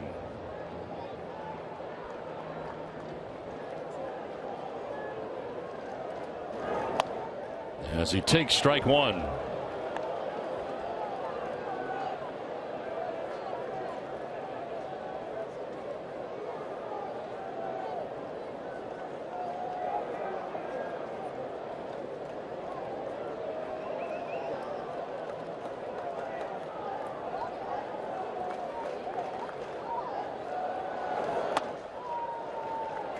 Ball and a strike to Hannigan.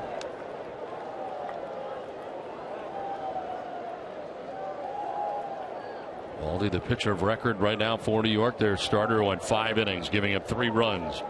So Adam Warren, he gave up a run. Justin Wilson, an inning and a third, did not allow a run. And now Dylan Betances has been in the game since the 7th, has 2 outs in the 8th.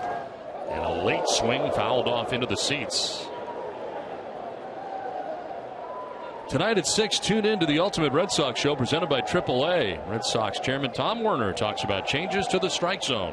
Tune in tonight at 6, right here on NESN.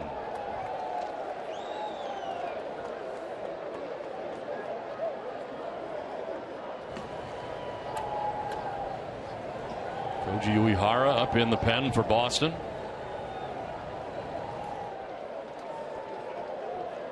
One-two pitch to Hannigan. Runner goes. Hannigan takes a pitch high, no throw, and Victorino able to steal second base.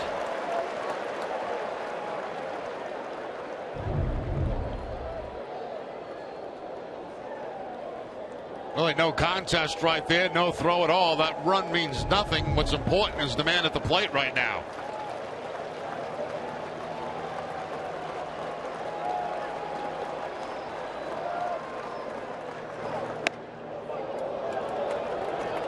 Hannigan does not chase the breaking ball, and it's a full count now.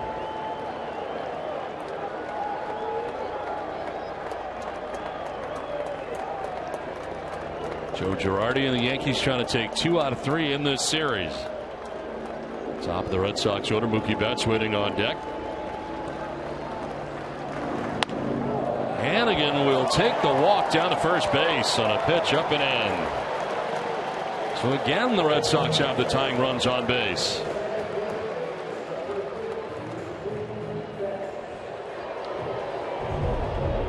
Betances on a 3-2 count, tries the fastball, his bread and butter pitch, but inside to Hannigan. This is the first walk allowed today by Yankees pitching in this contest. So 2 on, 2 down, and Mookie Betts coming up. The signs given by McCann in case the Red Sox try the double steal where he'll throw the baseball, if at all.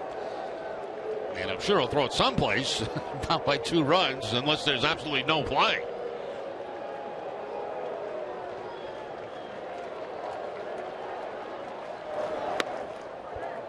Take strike one. That seemed to buckle him. 0-1.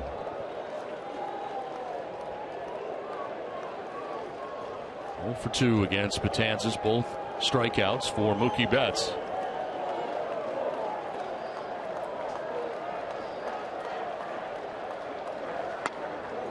Another strike, and it's 0-2. Yeah, 2 breaking balls to start off. Mookie Betts. Betts looking for a fastball, has not yet seen one.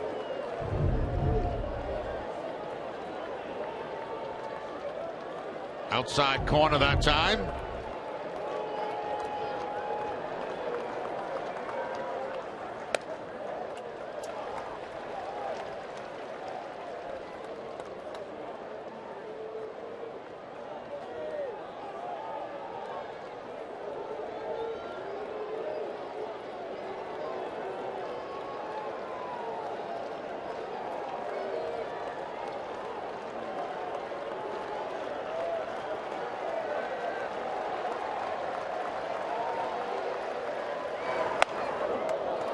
Elevated, Betts not chasing, lays off the 98-mile-an-hour fastball out of the zone. Humans a count of 2-2. 2 curves, 2 fastballs. See what he comes with on the 2-2 count. Might go back to the breaking ball. Deuces are wild right now. 2 balls, 2 strikes, 2 outs. Red Sox have 2 men on, trailing by 2. Swing and a miss, and it is the breaking ball that gets Mookie Betts and ends the 8th inning. 6-4 New York.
Up between Betances and Mookie Betts. He starts him off with a couple of breaking balls. One for a strike, another that's going to be called a strike, so he's quickly behind, and 2 fastballs that are not going to be strikes, that are going to be out of the strike zone. So what does he do? He goes right back to the breaking ball, and of course you have to respect that fastball from Betances. When he throws that breaking ball, it's nasty.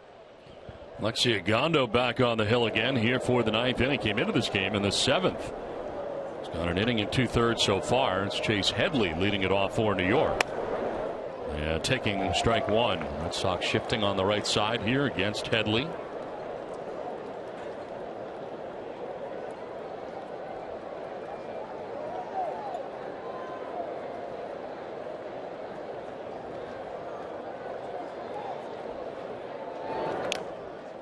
Pens are busy for both sides.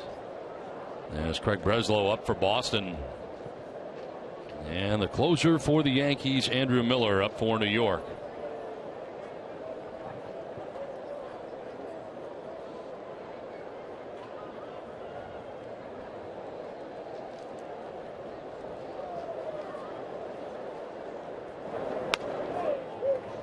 there for a strike, 1-2. Get immediate care without leaving the ballpark at the Beth Israel Deaconess Medical Center First Aid Station, located behind Section 12 in the lower concourse.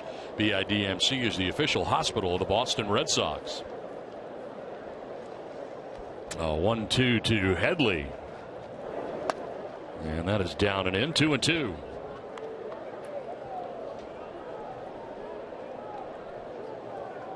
On deck, Didi Gregorius. And Robert Refsyder expected to bat here in the ninth.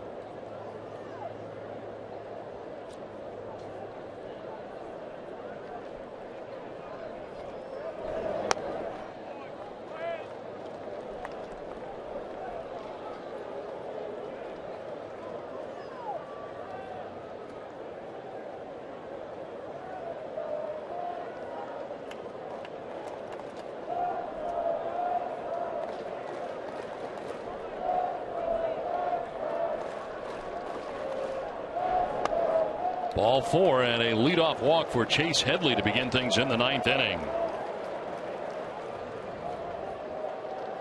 Well, Friday at 9, don't miss Red Sox first pitch presented by Joseph Abboud, available at Men's Warehouse. TC and Steve Lyons will kick off the beginning of the second half of the Red Sox season. Well, we'll see here now. The Yankees don't bunt very much, but we'll see if they have Gregorius bunting to try to get a man in scoring position with one out and try to grab another run here in this ball game. One sacrifice bunt this year for Gregorius.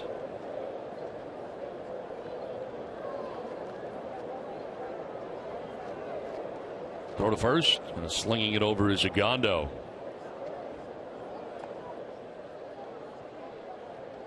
In on the grass, expecting the bunt, is Pablo Sandoval.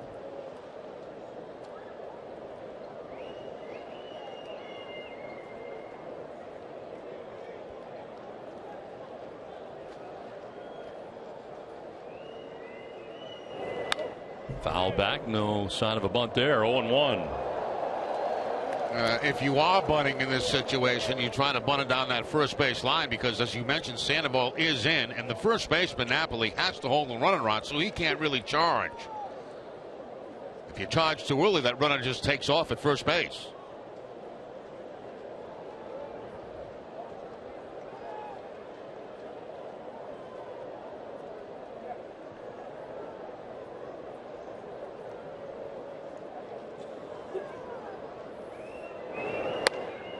Takes the strike, and it's 0-2.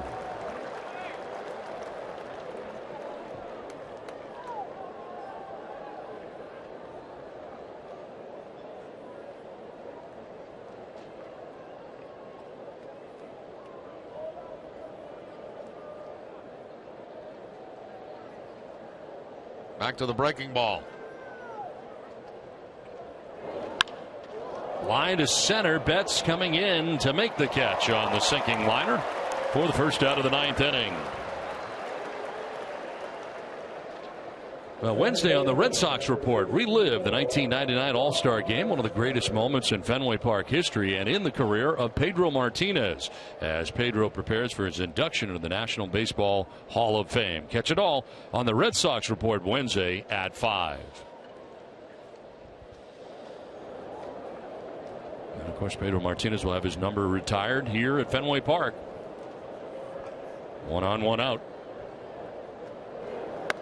And a pitch outside for ball 1. See if the Yankees go into a little hit and run action here with Refsyder.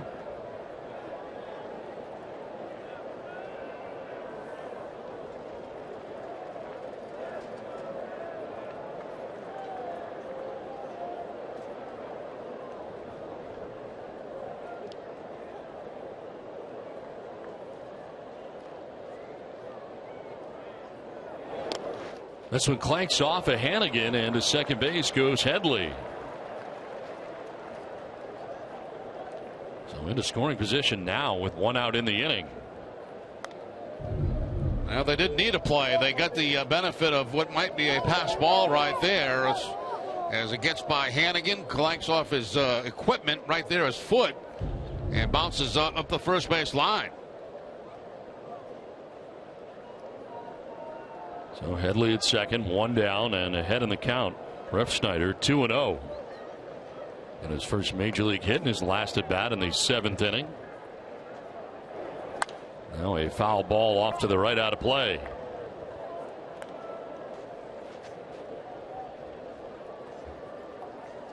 That's now the top of the order. Jacoby Ellsbury waiting on deck. Koji Uehara in the pen.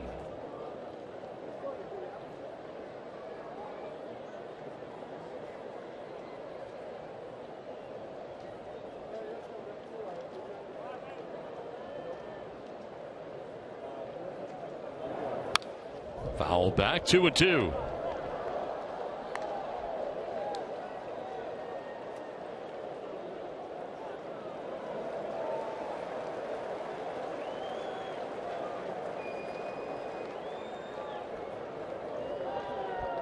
Refsyder out of the University of Arizona, 5th round pick by the Yankees in 2012.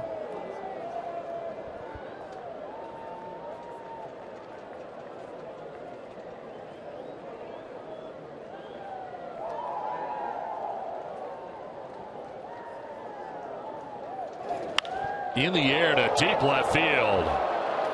Refsyder has his first major league home run. It is a 2-run home run for Robert Refsyder. And the Yankees up their lead to 8-4.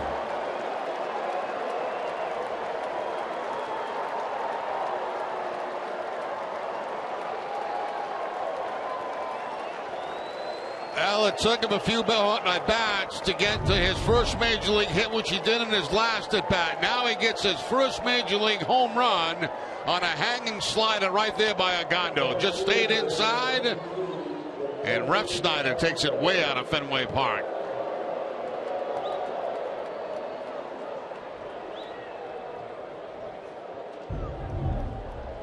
Now the top of the order, Jacoby Ellsbury. The base is now empty.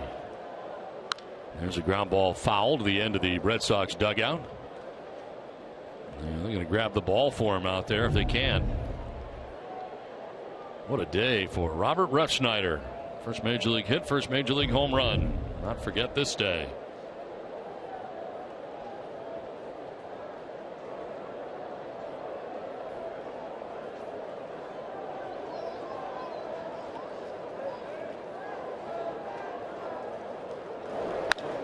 Liner foul.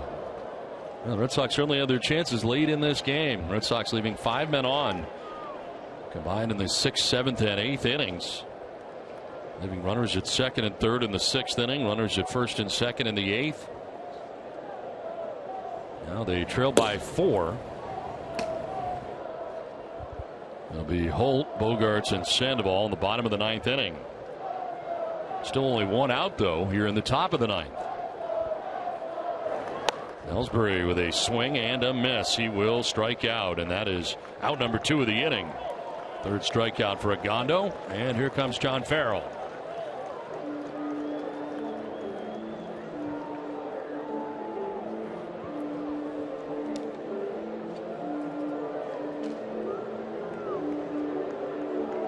So that is the day for Agondo.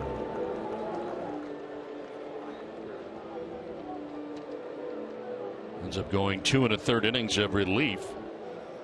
And the hit that he just gave up, the 2-run home run, is the only hit that he allows in his time in the ballgame. Did walk a batter, struck out 3. But Friday at 9:30, don't miss Red Sox Game Day Live, presented by DCU. TC and Steve Lyons will break down the Red Sox rotation as the second half of the regular season begins. DCU Digital Federal Credit Union. What can DCU save you?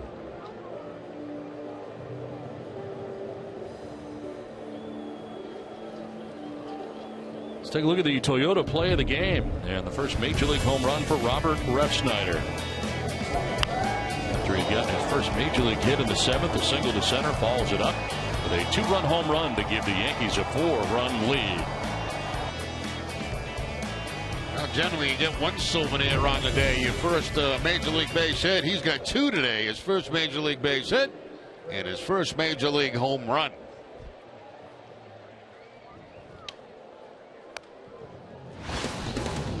Well, we'll have reports from the Hall of Fame weekend, Saturday and Sunday, July 25th and 26th. Pedro Martinez going into the Hall in Cooperstown. Number retirement ceremony right here at Fenway Park. Live coverage Tuesday, July the 28th, 5:30 Eastern, right here on NESN. And his number will be up there as well here at Fenway.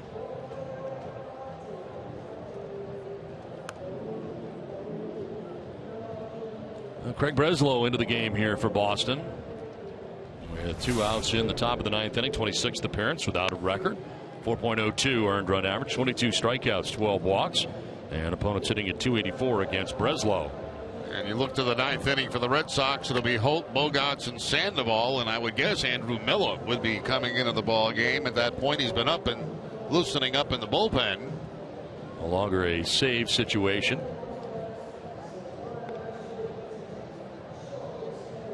Breslow pitching in Friday night's game against New York, went an inning, giving up a hit.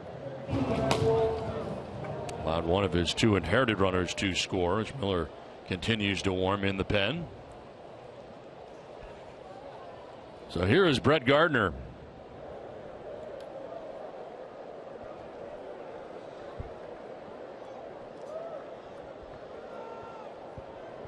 Gardner has popped out to third, struck out, and singled twice in the game as he takes the breaking ball for ball 1.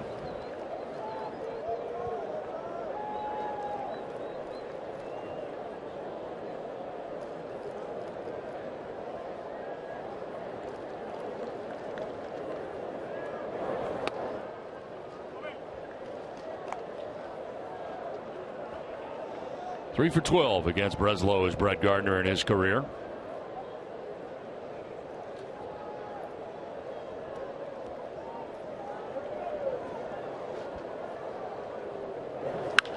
In the air to center field. Mookie Betts going back, still going onto the track, and Betts will make the catch in front of the wall over the shoulder out there in deep center field. 2-run home run for Refsyder as New York on top 8-4.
Presentation today following our Red Sox coverage.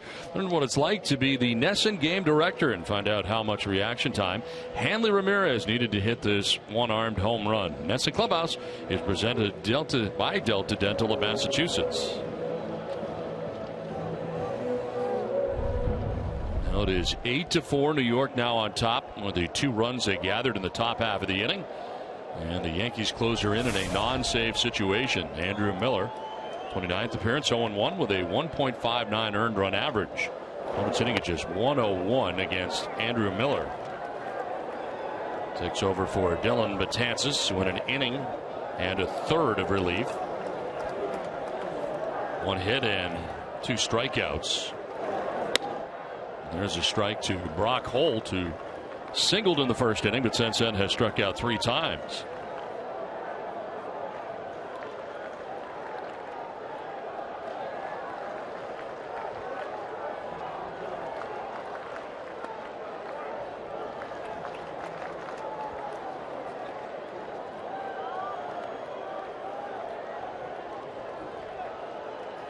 Holt, Bogaerts, Sandoval expected to bat in the inning. 2-1 pitch is in there for strike 2, 2-2.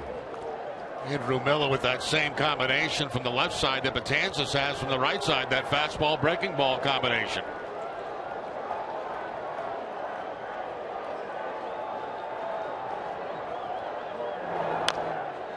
On the ground, foul. Well, Brock Holt be heading off to the All-Star game after today's game, and in today's game he did have a base hit early in the ball game in his first at bat.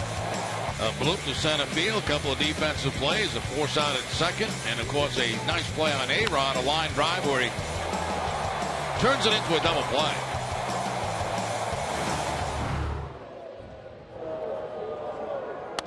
Inside, full count, 3-2. Getting his jersey before the game today. Into the All-Star game is Brock Holt.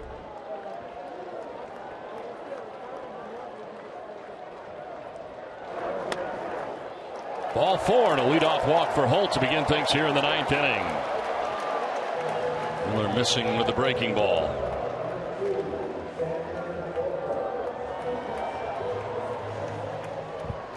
So 1 on, nobody out. Xander Bogaerts coming up. Xander has grounded out, singled, fly to right, singled again.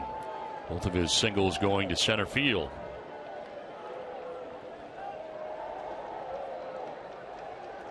They do not hold Holt on. Teixeira will play behind him.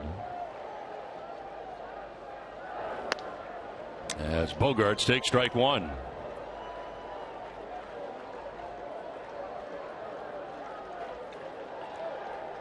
Pablo Sandoval waiting on deck. Red Sox batting in the bottom of the 9th. Fouled off to the right, out of play.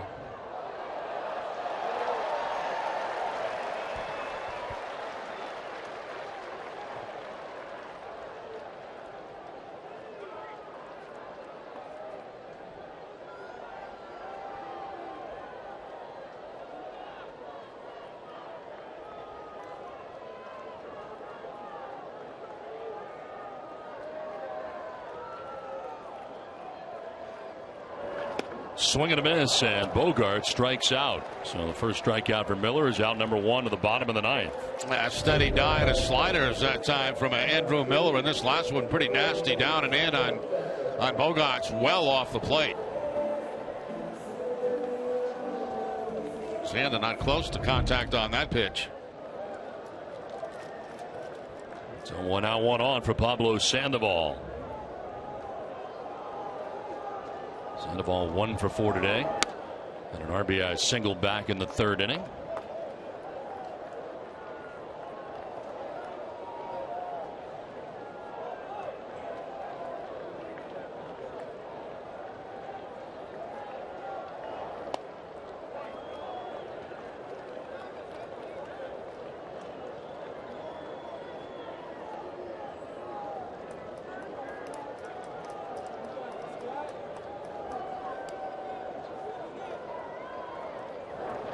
Swing and a miss, and it's a ball and 2 strikes.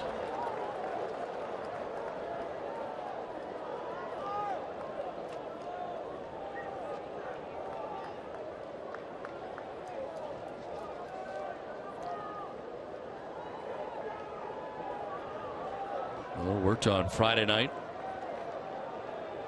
And a scoreless 9th inning as he misses there to even the count of 2-2.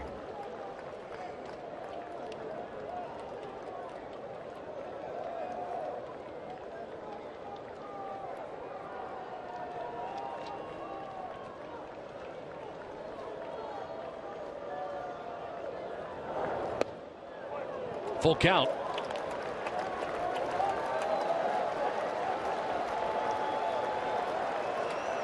Walk for Holt. Bogart struck out. Now a 3-2 pitch coming to Pablo Sandoval with Hanley Ramirez on deck. Sandoval, a little number right in front of the plate, a little bobble, and the throw is not going to be in time. It hits Sandoval. McCann had to hurry it after a bobble by the Yankees catcher. Now, once he bobbled it, then things became interesting. An opportunity there for the Red Sox. I don't know how Sandoval even made contact with that pitch. That pitch is about a foot outside, and it's a slider. And you see McCann coming out trying to barehand it. He drops it, and that's going to be the difference at first base.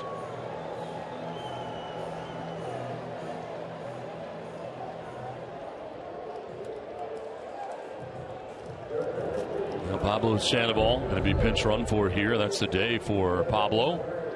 Red Sox have 2 on. It's Devin Marrero pinch running at first base.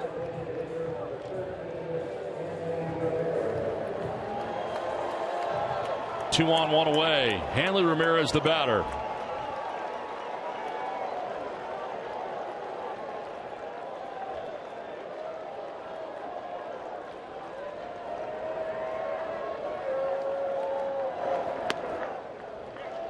In there for strike 1. No hit for Sandoval, by the way. They've charged McCann with an error on the throw.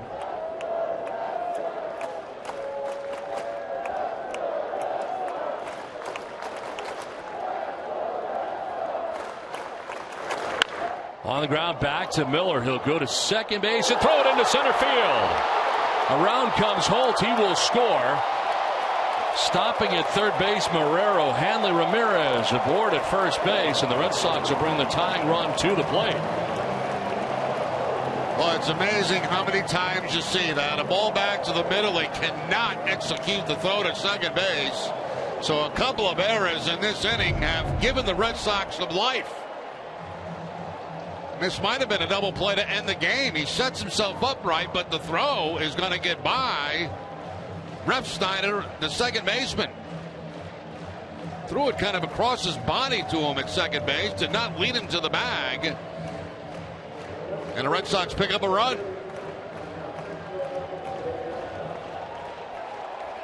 Fielder's choice, error charge to the second baseman, Refsyder.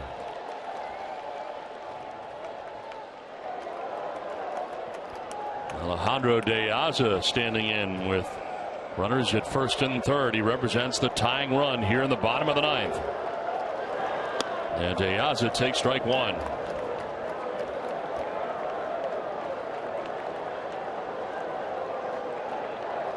Very clear that David Ortiz not available.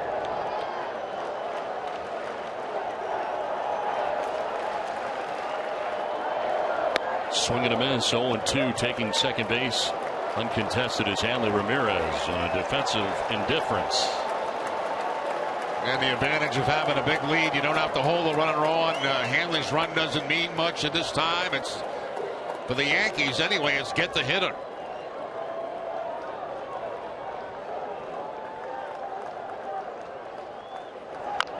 Little dribbler down the first baseline that'll go foul.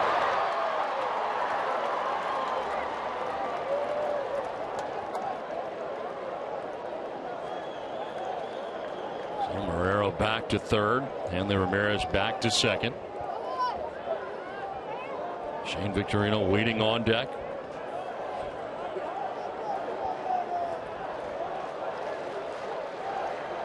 Victorino with good numbers against Miller. Waits on deck, 458 against Andrew Miller.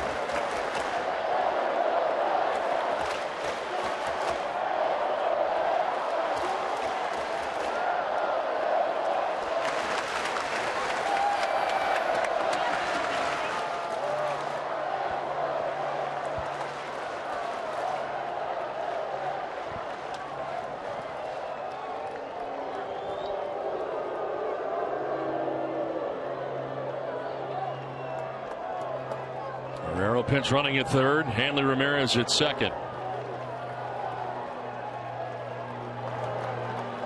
The 0-2 pitch. De Aza, it's a fly ball to right field. Chris Young is out there waiting. And he'll make the catch. Tagging at third and scoring is Marrero. Throw wildly back into the infield. And it's now 8-6. Sac fly for De Aza. 2 down in the ninth.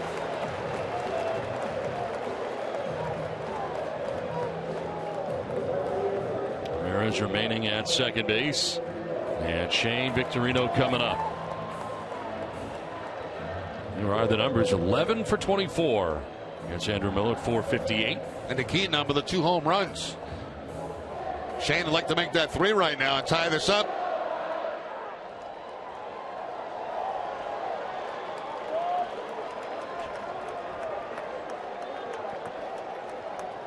Victorino 1 for 4 today. Had a single in the 6th inning. In there for strike 1.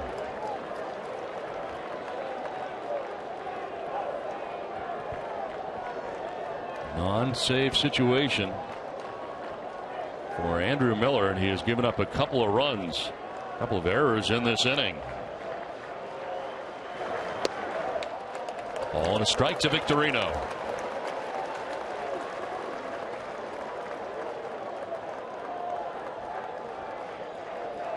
Mike Napoli waiting on deck.